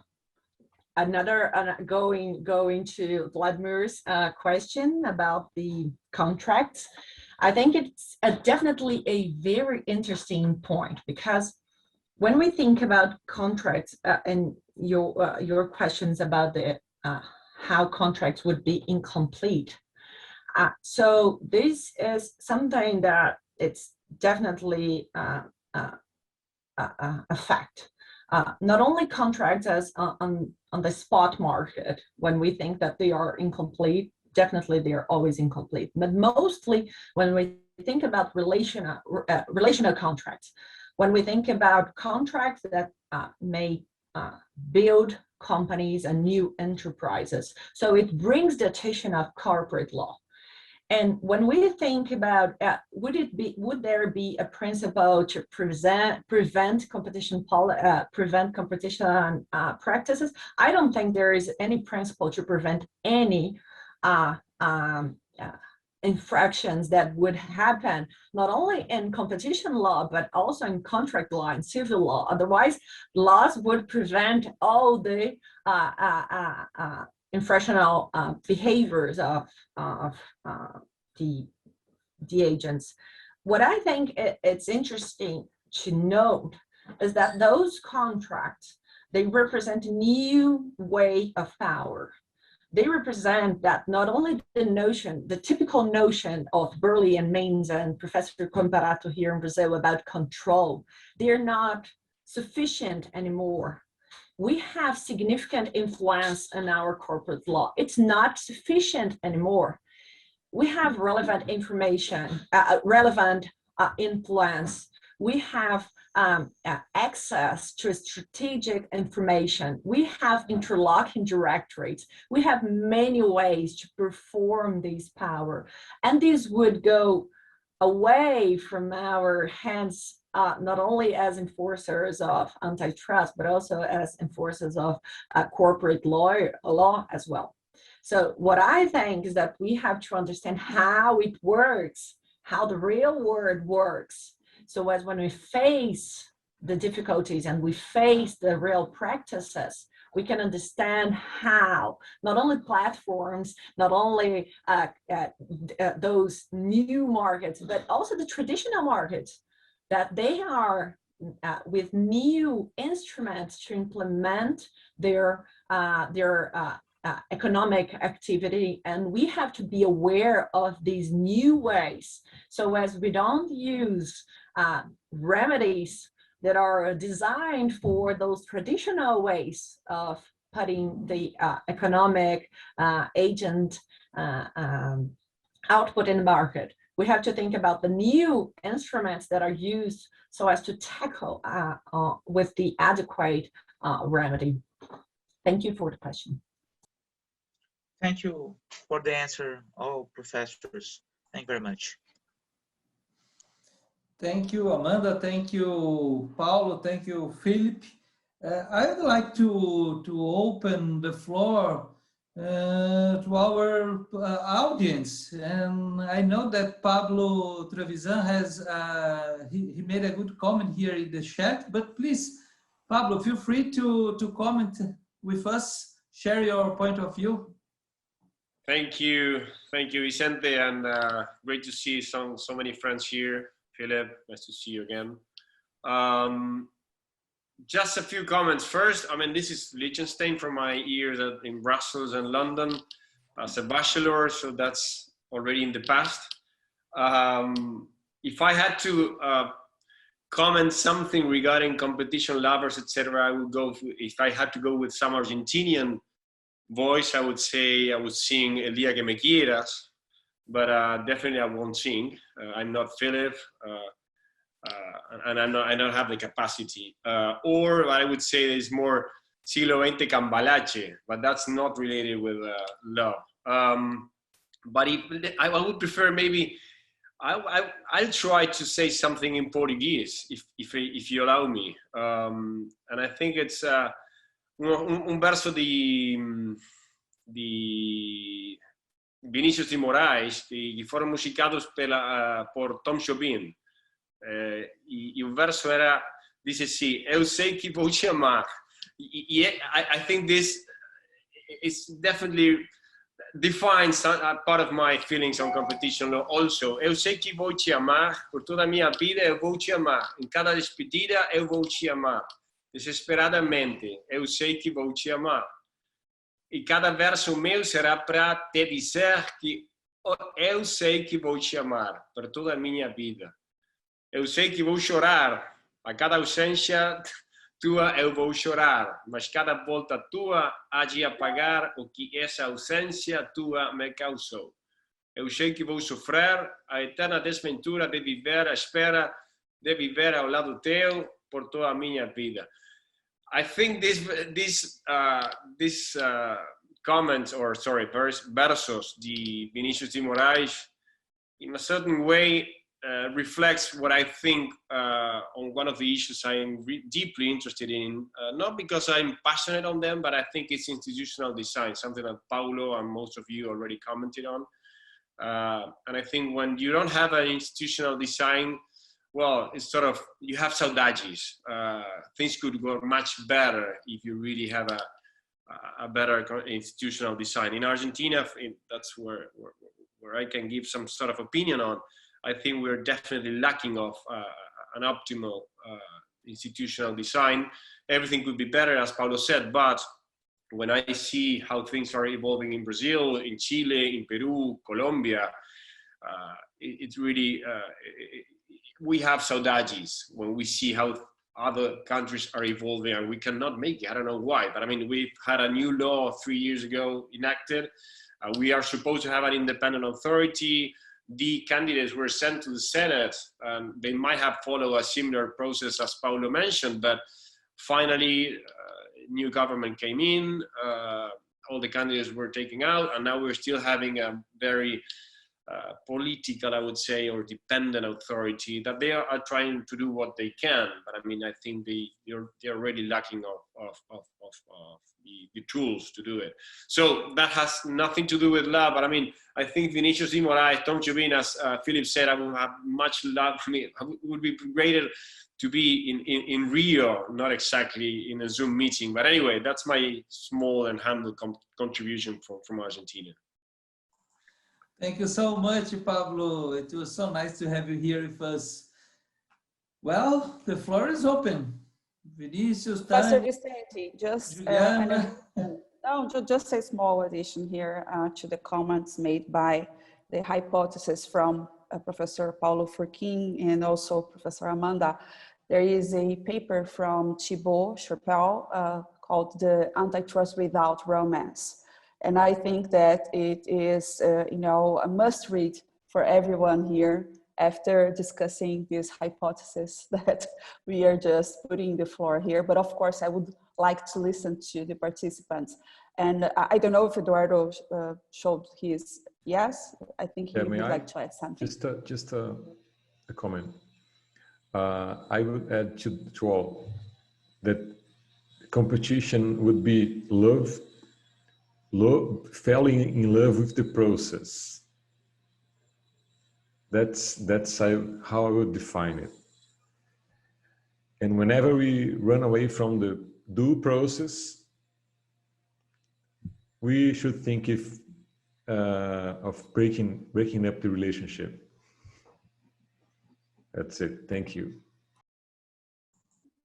Okay, thank you, Eduardo. Well, do we have another question from the audience? May I have one? Yep, for sure. Yeah, so, well, I'd like to profit from Philip's presence with us. So I'm very lucky to have Vicente, Juliana, Vladimir, Amanda in several occasions, Eduardo. But Philip is not always that I have, actually. It's the first time, so I'd like to profit this opportunity, and I thank the organizers for that.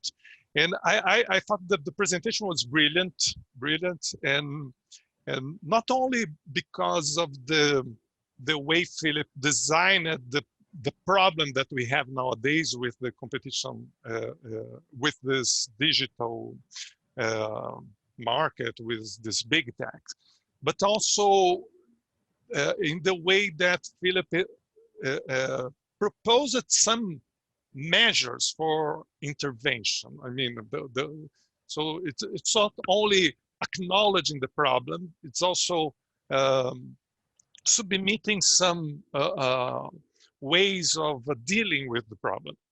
And one of these is this recognition that the answer by the authority has to be fast, because everything is moving very fast. So with innovations, and you may have interesting ideas, new ideas that may not flourish because of the authority takes too long to act. So the idea of having these preliminary measures or more rapid interventions. And I think it's very convincing because of the problem.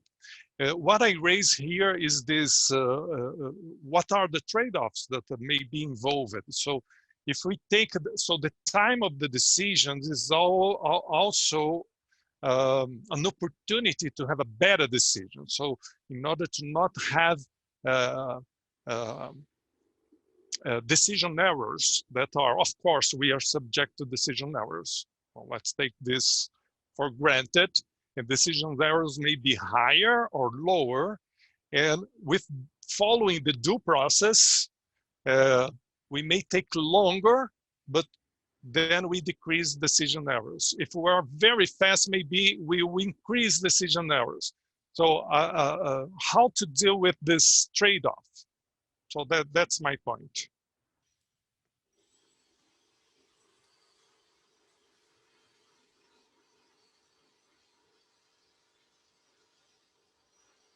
Sorry, just had a screen problem there. Excellent point. Two answers in some ways. One is, I'm a former prosecutor. I'm used to dealing with evidence. I'm very familiar with due process obligations, and I don't want to see any of that changing. So I'm not a big fan of romantic cases, in a sense. They have to be based on evidence, not faith or love or hate, obviously. But to get to your question, the two answers I would give is, one, I do believe that in many jurisdictions, and I don't know if this is the case in Brazil, but in many jurisdictions, the due process barriers to bringing interim measures decisions have become a bit too severe. And I really don't believe that calling a pause and can we just stop the conduct while we get our evidence lined up and we analyze this properly? I don't think that will make the innovation sky fall in. So I am a bit more concerned than I was before that that we're not using the interim measures pause enough as we should because of over concerns. I'll give you an example. When I was at the CMA, we had a very very obvious case for interim measures. I think it took us about 11 months to decide whether we should use our interim measures powers. That's not quick. That's not so because we had to go through so many analysis of what would happen if there was an appeal, etc., blah blah blah. So I do think that I'm not suggesting that the competition authorities become like a sheriff and just walk into town and shoot everybody. It's just I think we could be a little bit more active on interim measures, just a little bit, to call a pause. My second answer would be about these pro-competitive interventions where we're actually changing the balance and we're saying, look, we're going to say that you're a gatekeeper. We're going to designate you as having strategic market status or whatever the term is, and you're going to have to take on some obligations you don't have now. I do think that that needs to be done openly, transparently, with enough opportunity for the gatekeeper to respond and for also third parties to comment on the obligations. Are they enough? Are they targeted? And at the same time, I think when Europe or other countries like the UK are thinking about imposing these pro-competitive interventions, obligations to provide interoperability and data in a timely way, remove discrimination, these kinds of things, that they need to also be agile with respect to releasing those obligations or tightening them up if need be. But the whole process should be done in sunlight, and so, those are friends of mine who are still antitrust lawyers representing big companies say, you're turning the table completely. You're throwing due process out the window. But I actually don't think we are. I think if you do it openly and you say, look, this is the way the regulation is going. The digital markets regulation in Europe and in the UK and some other jurisdictions is moving this way.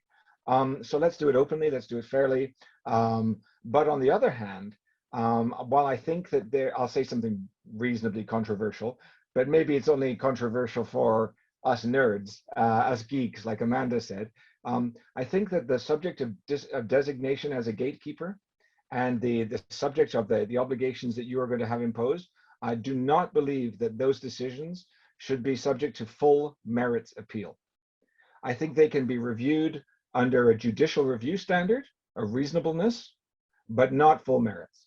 And I appreciate that's provocative, and I'm sure people will shout at me now. But still, I think that if you're doing this in the open and you're having consultations, that's what regulators do. They don't have all of their decisions appealed to the highest court in the land. about designation as having significant market power and having to provide interconnection, those kinds of things. So I'm more a fan of not allowing the judicial process to completely slow things down. But I'm not asking for us to throw due process out the window. So I'd love to hear people's views about that, because my personal belief is, at least in Europe with this digital markets regulation, if we designate the gatekeeper and then impose the obligations, we take a few months to do that, and then they can appeal to the court full merits, then we're going to be slower than we are now. So I would much rather see a quicker judicial review basis for that. And now I'm going to wait to be attacked. Well, I subscribe entirely. Thank you.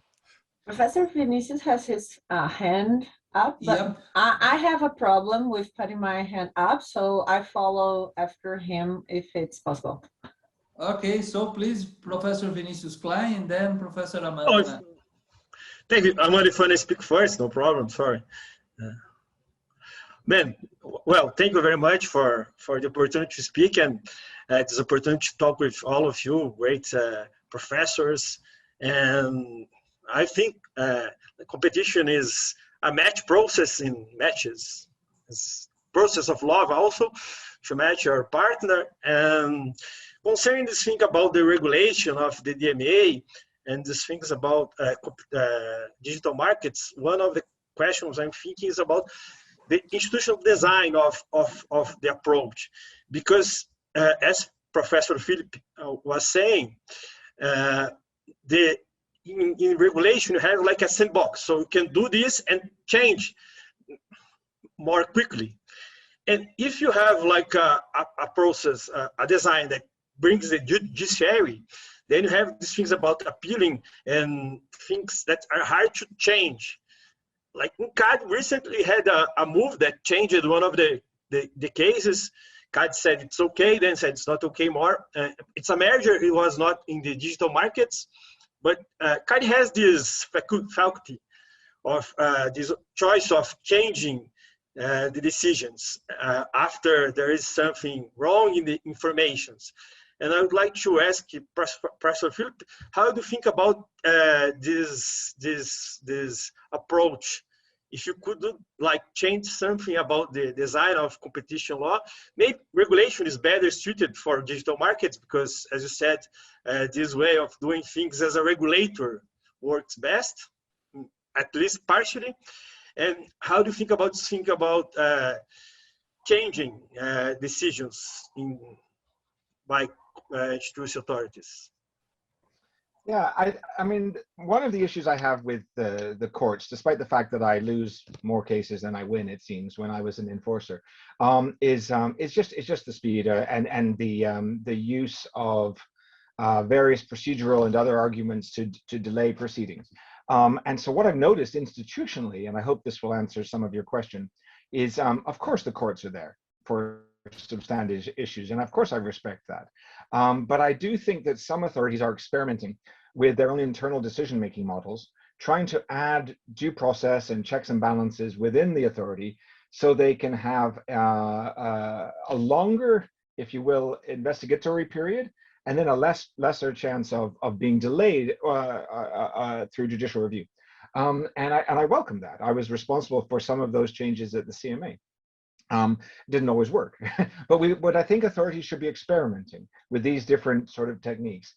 But I go back to something that Pablo was saying earlier. I mean, transparency is so important to me, and I really don't like it when I see reporters or critics of competition authorities saying, the authority just came out and shot without looking. They're just shooting their guns. Most of you have worked at competition authorities. They're not crazy. They're not sheriffs. They're not police. They're not like that. They are the most careful, thoughtful people I've ever met. They think about the policy ramifications, the evidence. They're very, very careful like that, and they're very conscious of the courts. So I don't mind experimentation with some aspects of speeding things up within the authority. But I think what we're dealing with in the EU right now is this regulation will come. It will be sitting alongside competition enforcement. it will be used much more by plaintiffs and complainants than traditional competition law enforcement. And my concern right now is to go, there's going to be too much love. By that I mean too much institutional competition, right? We've got German cases, UK cases, French cases. We don't even have the European Commission's digital regulation yet. Then there's going to be those cases. We're going to have conflicting decisions, conflicting judgments. We need to maybe step back a little bit and say, okay, how will this be organized institutionally in a quick way, but also one that accords with due process? And at the same time, we need some kind of air traffic control system for all of these competition authorities. And that's just within Europe, let alone, the Kaje's case and the Japanese case and the American cases. So, I'll just conclude by saying I am not a big fan of saying this is all too difficult. Let's give this to the WTO. No way. That way lies a politicization of cases even more so than already happens. I did a lot of work on WTO issues when I was young and foolish. And I used to always think, oh yeah, these are cases between Brazil and America. Yeah. No, they're not. No, they're not. We know what these cases are about, right? They're between one monopolist and another monopolist using the trade powers, okay? Most often. And I spent a lot of time on one of the Telmex cases, and this was not about Mexico, telecommunications. No. This was something much different. And so I don't want to see that increase in politicization by going to the trade authorities or the delay in saying, let's wait till we have a global rule, let's learn by doing. So hashtag learn by doing, hashtag let's get some guidance out there about what we think about these practices. And institutionally, if you're going to experiment in the open, right? Don't be experimenting in the dark room. Maybe on this call, I will say in the bedroom. Go ahead, experiment in the bedroom, but not as an enforcer. Amanda, this is a very provocative answer to you. Yes, Professor Philip, you may not know, but currently I'm the head of the Trade Remedies and Public Interest Authority here in Brazil, and you're doing great work. You're doing great work. I am now seeing myself in some years, maybe saying, well, I was young and full to say that WTO is here. Currently, I'm not. I'm really working a lot for things to work on trade remedies policy. But I do share your views about how we need an international trade to see things through the lenses of corporate law. We need to see that it's not only countries. Those are the companies that represent those countries in this global trade. So I think it's definitely really appropriate. And I have a question also on the interim measure, and I think it's really interesting because you use an expression that I liked. It's interim measure pause. So when we think about using interim measures, it's for the competition authority not to be in a passive way, waiting for things to happen, and then it brings an interim measure and say, okay, we will do a pause. But what are your thoughts about the opposite situation where the competition authority say, no, you should stop, but it takes like years back to take the decision? It's not a pause. It would be a definite measure on the opposite side.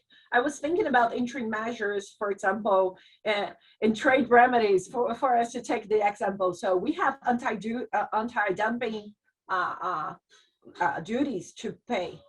The judge say, okay, I'll provide you an interim measure so you not to pay those duties. And later on, if I have a decision, then I would finally say that you are obliged to pay. I would deliver this decision. But then like 2 or 3 years later, he says, okay, the judge would say, yes, you have to pay. Where's this company? It does not exist anymore. The company already, it was a small company. I don't know, even though it's a big company, but it already, it's not there anymore. Would this example be applicable to the competition law? I was thinking about timing. If timing is so important for implementing the strategy, the corporate strategy for those big tech babies, what would be the opposite side for the antitrust authority not to have a time frame for making the final decision, and the interim measure would be the final decision in the end of the day? What are your thoughts on that? Should the competition, on a concrete way, if CADI uses interim measures, should it say, okay, I will provide you a obligation not to make more exclusive contracts? This platform, do not make more exclusive contracts. This platform, do not provide payments on your platform.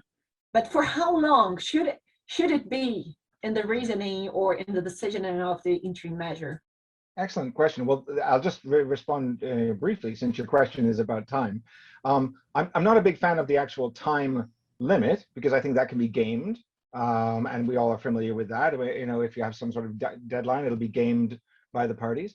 But what I'm interested in is adjusting the incentives and adjusting the pressure. So, you know, if you're saying to a gatekeeper, a technological gatekeeper, you know, you're going to have to stop doing this, you know, and it's something that they really want to do. Like with merger control, we say pause, have some notification, you know, and the party really, really, really wants to do the merger, just like they may really, really, really want to have the exclusivity arrangements, or maybe the downstream companies want those exclusivity arrangements for whatever reason. Then the pressure is on them to demonstrate to the authority, hey, your concerns are not strong enough. So the authority still has to meet, you know, a burden of proof to impose the interim measures, obviously, and that will relate to a theory of harm, and it will relate to a degree of urgency, of course. But, you know, I wouldn't be a fan of saying, okay, they've got 6 months to decide, because I think that can be gamed. But I am a fan of turning it around and saying, okay, businesses, you're big and powerful, and you say that our interim measures decision is thwarting innovation. So come up with the evidence, you know? So I would say hashtag defaults matter. And if you start using interim measures a little bit more, then you're changing the default, right? Whereas right now, the default is on the side of like, don't worry, the innovation is just going to happen. And the complainant, who may have had its data feed cut off, or may have had some sort of some problem, some, you know, refusal to deal or something, is saying, I can't wait 8 years to get the data back. You know, so I'm just saying, let's just turn the dial a little bit towards interim measures, and change the incentives.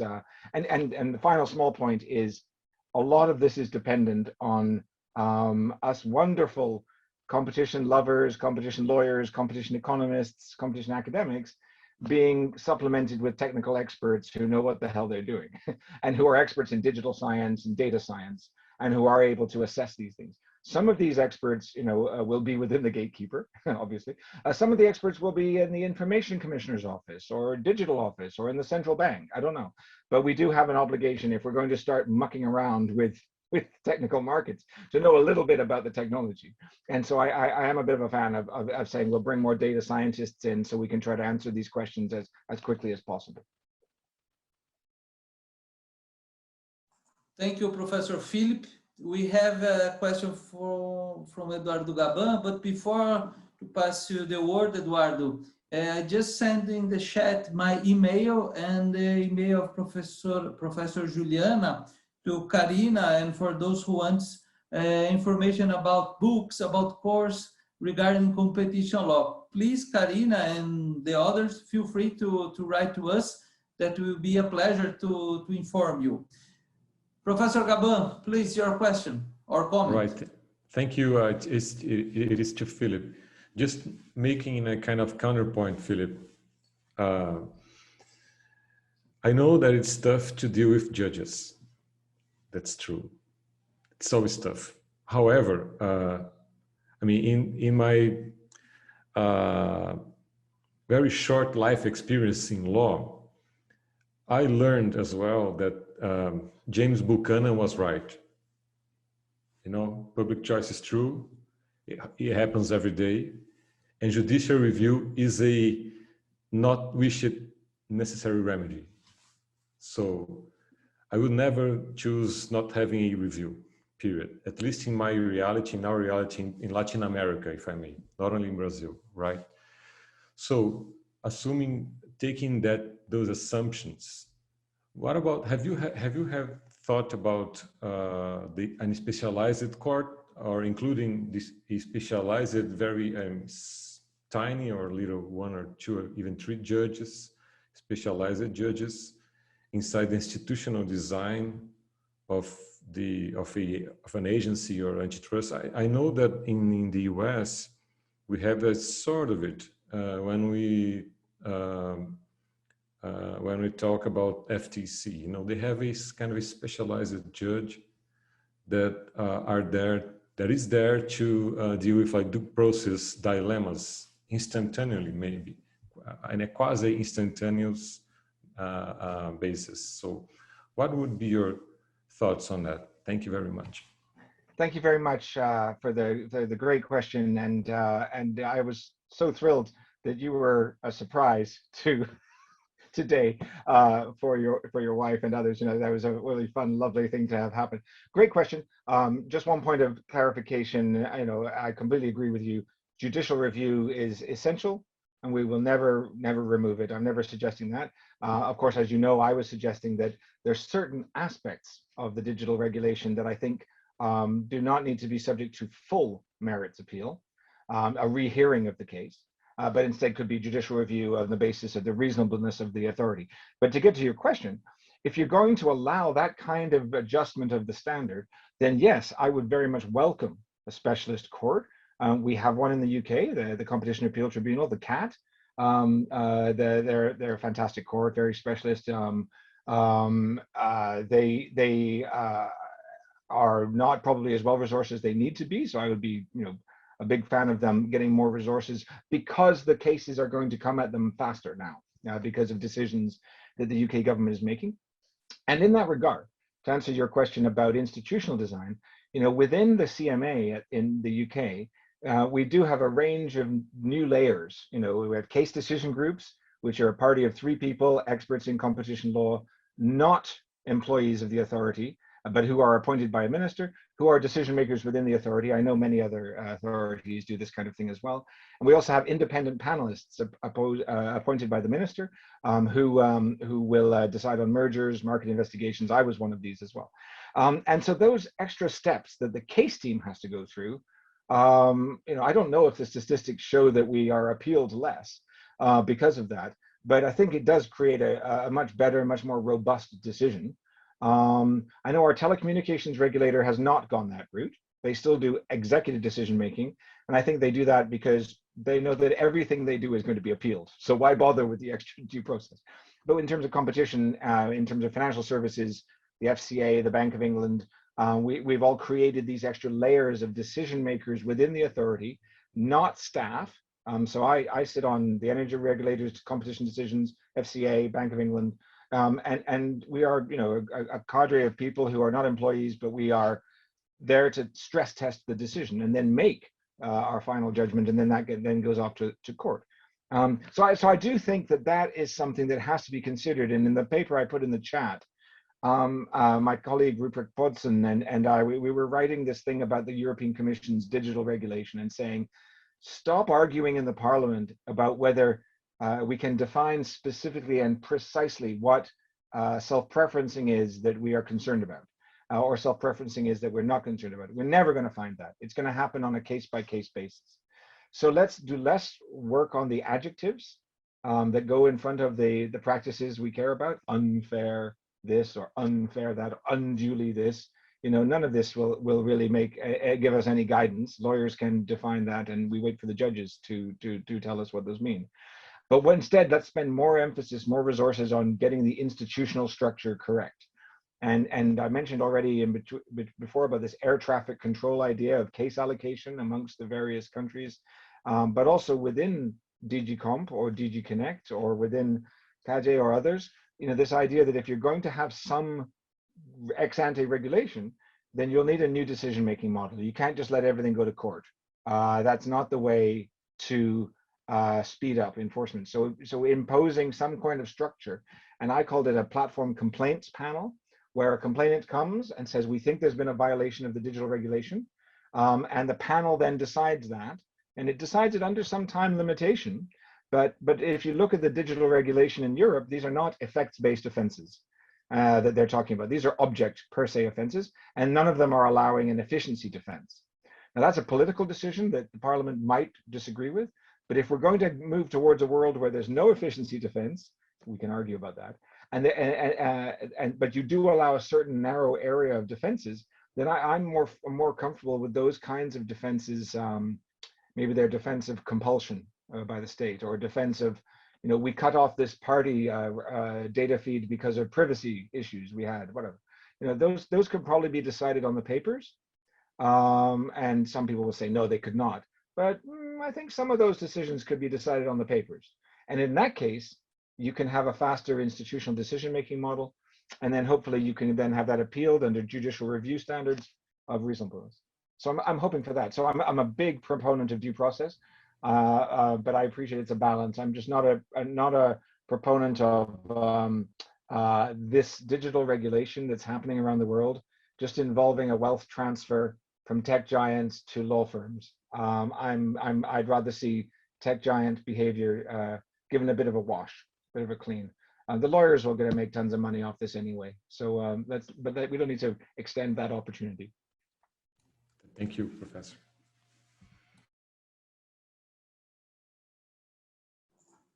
Professor Juliana? Thank you, Professor Vicente. After all this, of course, I just would like to add, to close, with my final remarks. Let me see if I can share here. Yes, I think so. Can you see now? Yep. Yes. Yes, okay. Just some comments, because here I think that to close this great seminar, I would like to explain to Professor Philip that we are all here very insistent lovers, very romantic, because this is our situation here in Brazil. And as you can see, yes, we are just getting very deep in very, different discussions related to this new reality that in the beginning of the century we were not expecting to have. And we see here in Brazil a change in the course of competition public policy. And even during the pandemic, I think everybody was expecting much more in Brazil, but we have more complex challenges, as you can see in our reality. What make us as professors, because here everybody is a professor in Brazil, and everybody here is, in love with antitrust, but we still need to make antitrust more popular in Brazil, to make, even law students understanding much more about the issues that we are discussing here. And antitrust law is still a subject for, very few number of law schools in Brazil. The topic is still, very unknown here in Brazil. And I think that not only what Professor Vicente is doing here, but also the Escola movement that we have a chapter here in Brazil, and also our groups, and also our network, like I said, Amanda and we have this Women in Antitrust network, and also our papers, they need to call the attention. That's why I am trying to say that we are trying to make antitrust more popular here. And it's not easy in a country like our country that, the institutions, need to be also discussed. But I think we are trying to do a very good job, and this is what I showed the last time I had the opportunity to share techniques to teach antitrust in Brazil outside. And I think that we should try to do it more. And for us, it was a very, great pleasure to have you here. And I think Professor Vicente did a very great job doing all the publicity related to Competition Lovers Day. I think we need to still follow our love, and I'm not, in a position to say that this is not, a strong love, because I think it is, not only because, my whole personal history, but also because I still believe that this new generation, the students and the job that we are doing here, we will see in the future the results. So thank you so much, everybody. And that's it, Professor Vicente. And now I think that we should, pass to our the other professors here. Thank you so much. Okay, thank you, Professor Juliana. We have one last comment from Peru. I'd like to invite Professor Tânia Zuniga, and then we have the final remarks of our speakers, and then a special close of the event. Please, Professor Tânia Zuniga. Thank you very much. Caro Vicente, many thanks for the kind invitation. And my warmest regards from Lima, Peru to Philip Marsden. So it's a great occasion having the opportunity to exchange through this virtual platform within the pandemic. And so next week will come into force the Merger Review Act in Peru. And it's not the very first time. We have since 1988 an anti-monopoly, anti-oligopoly act in the electricity sector. And this market is already regulated. So, and after 30 years since the beginning of the very first act in competition law for conduct, and after a long discussion in the parliament, the next we will come into force after 30 years. And I had the opportunity to lead the expert boards at that time, and since 2017, for 2 years, the discussion in the parliament. And considering the business environment and also the value added of the chapters of commercial agreements. And I have a question to Philip Marsden. Maybe we can help at this moment in Peru. We are expecting this moment after 30 years, a merger review for all sectors, economic sectors, and merger review in small market economies. For many people, it is a sophisticated way to have this regime within our system. And what's your opinion about merger review in small market economy? And that's the first question. And the second, maybe what's your opinion about the concurrent control considering the financial entities within the procedure, of evaluating the operation, the concentration? Thank you very much. Thank you. I'll just answer just quickly. So, I live in England. It's a small island off the French coast. But there's a couple of other islands off the French coast that have competition laws. One's Jersey and one's Guernsey. These are tiny populations, tiny jurisdictions. And somehow over the past few years, I've been on the board of the competition authority in these two tiny islands. And one of the conditions I made for joining the board, the one in Jersey about 8 years ago, was I said to them, I notice you have merger control powers. If you're going to have me on the board, and the board, the way it works in Jersey and Guernsey is we're active decision makers as well as board members. It's kind of strange. But so that means that we make decisions on phase 1 and phase 2 mergers as board members. And I said, look, if I'm going to get involved, you've got to stop reviewing global transactions. So that's my first advice, is do not get involved in these big global transactions. You just become this extra thing that the companies have to file for. And unless there's a specific direct effect in Peru. by all means then. But so what I was trying to say to Jersey and Guernsey, which are tiny places, not like you, but focus your merger control on the core issues that the island or the economy was focusing on. So I'm a bit of a fan of when a country begins its merger control process, that it doesn't embrace everything, that it's a bit more targeted, because it's complicated, and because you are probably delaying investment while you do your review, and it's resource intensive. And another way of looking into that is obviously to make the merger review voluntary rather than having a mandatory pre-notification.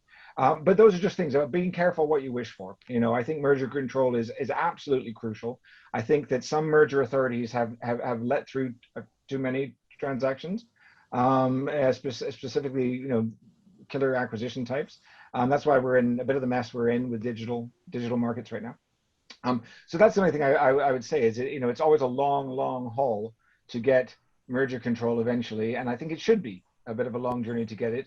But be careful what you analyze, and also at the same time, you've got to absolutely make sure there's no political interference, unless it's open and transparent. So we have political interference in the UK, but we know what's going to happen. It's national security or financial stability or media plurality issues that can intervene and override the authority of the competition body, but at least it's open and transparent and there's a process. The other point about financial matters and concentration matters, I'm not sure if I understood it, but I have some expertise in both areas, and I just think that the authorities need to work really closely in this area. I mentioned cloud, very complicated area. The Bank of England, which I work at sometimes, is very concerned about resilience of cloud, for example, and the Competition Authority is very concerned about concentration, and those two aspects come together very much.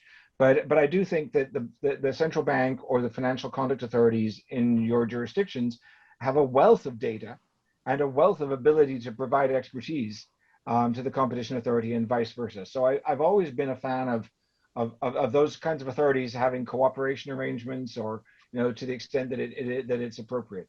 But if I missed your question, please just ask me again. Thank you very much. Thank you, Professor Tanya. So I would like to invite our speakers for their last remarks, and then we will close this conference. That I have to say, it was a lovely morning in which I learned a lot about competition and competition love. Thank you so much, Professor Philip, Professor Furquim, Paulo Furquim, Professor Amanda, my friends, Professor Juliana, Professor Vladimir, and also Alan, Professor Alan, that helped us a lot to make this event possible. So I invite Professor Philip for your final remarks, and then Professor Paulo and Professor Amanda. Okay, so with the lovers theme, I'll continue a little bit. If you want to know what pro-competitive interventions look like in the digital space, this isn't new. This isn't rocket science. Like I mentioned, there's telecommunications models and there's other models. But when I was at the CMA, I was deputy chair of our retail banking investigation. And in that retail banking investigation, we were looking at financial platforms, okay? Intermediaries, banks. And we had a lot of political pressure, very direct political pressure, for our findings to involve structural remedies. In other words, to break up the banks. There are 8 big banks. The government was saying we should have 12 or 16, just go do it. And we found that not only do we have the power to do that, but that great power requires great responsibility and quite a lot of good evidence.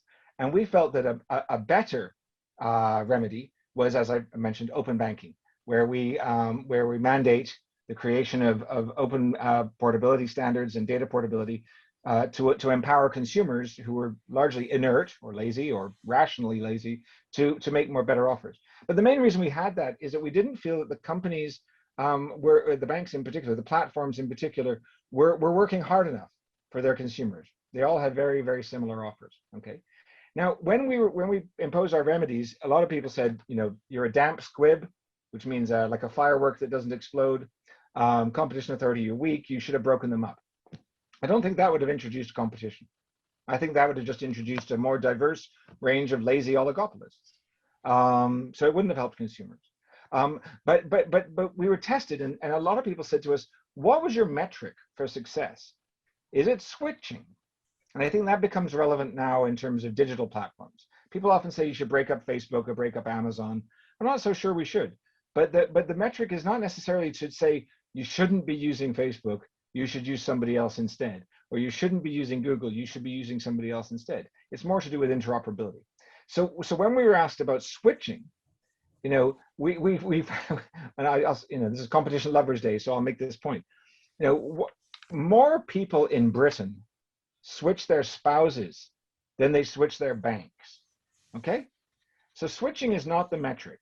All right, engagement is the metric, not divorce. Engagement. We don't care whether you switch from Facebook or you switch, you know, from Google or whatever. That's not the point. The point is more engagement. And what we really wanted was more engagement from the big companies with you, you know, caring about what you do. And in the context of what I was lecturing about before, it means about caring about your privacy, caring about your choice, what you see on your screen, not just guiding it through ad tech. And so that's what I was trying to do. And so those kinds of remedies were not structural.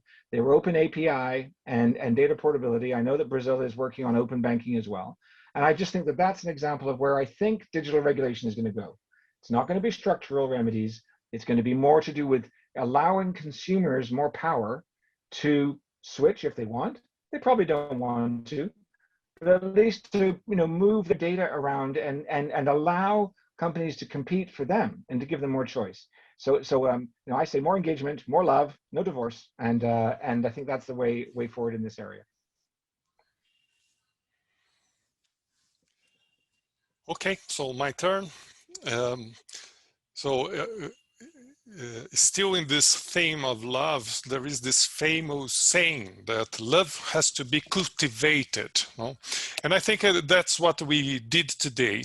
So first, cultivating competition policy is trying to find all the opportunities for improvement. And this was, I think, a very important subject, be it in the digital market. So we have this new way of doing business, and they are challenging for the old way that we normally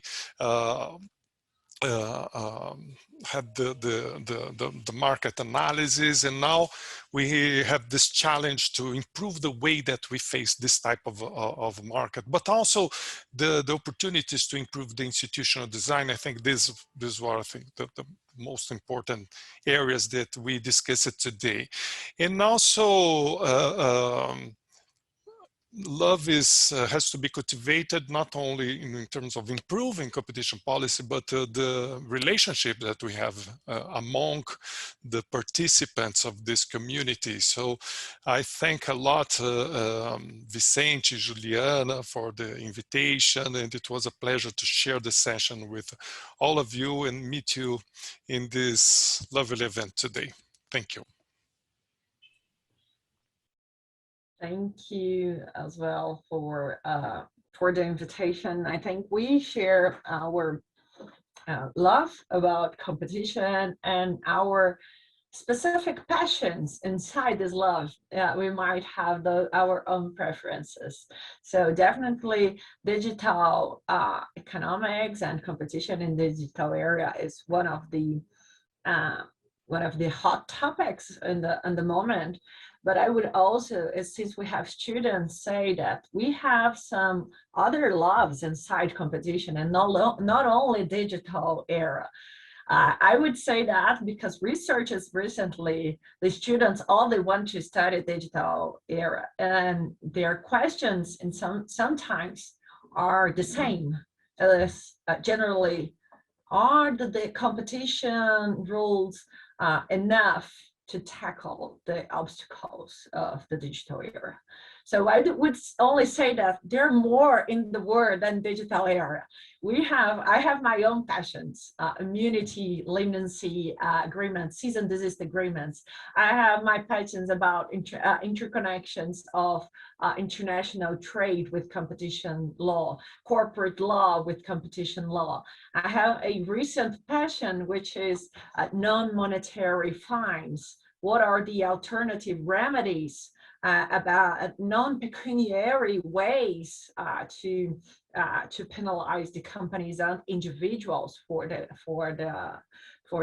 their practices? So I would only close my my presentation and my moment here saying that we have many ways to get in love with competition law, not only digital topics, but you can share your own, you can choose your own passion inside competition law.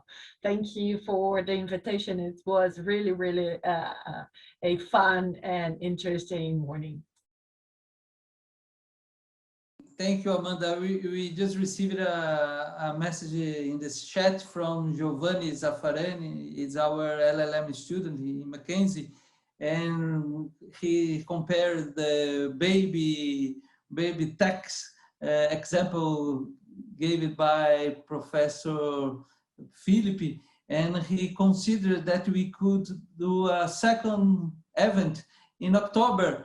That is our Children's Day in Brazil, Professor Philip, maybe to discuss the big tax, the baby big tax. Thank you so much. Well, I would like to conclude this outstanding morning with a song, a video, a tribute to the competition lovers.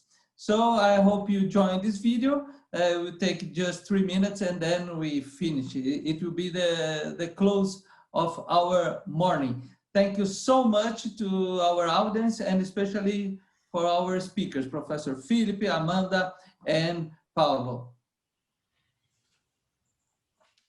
Wait a moment, okay.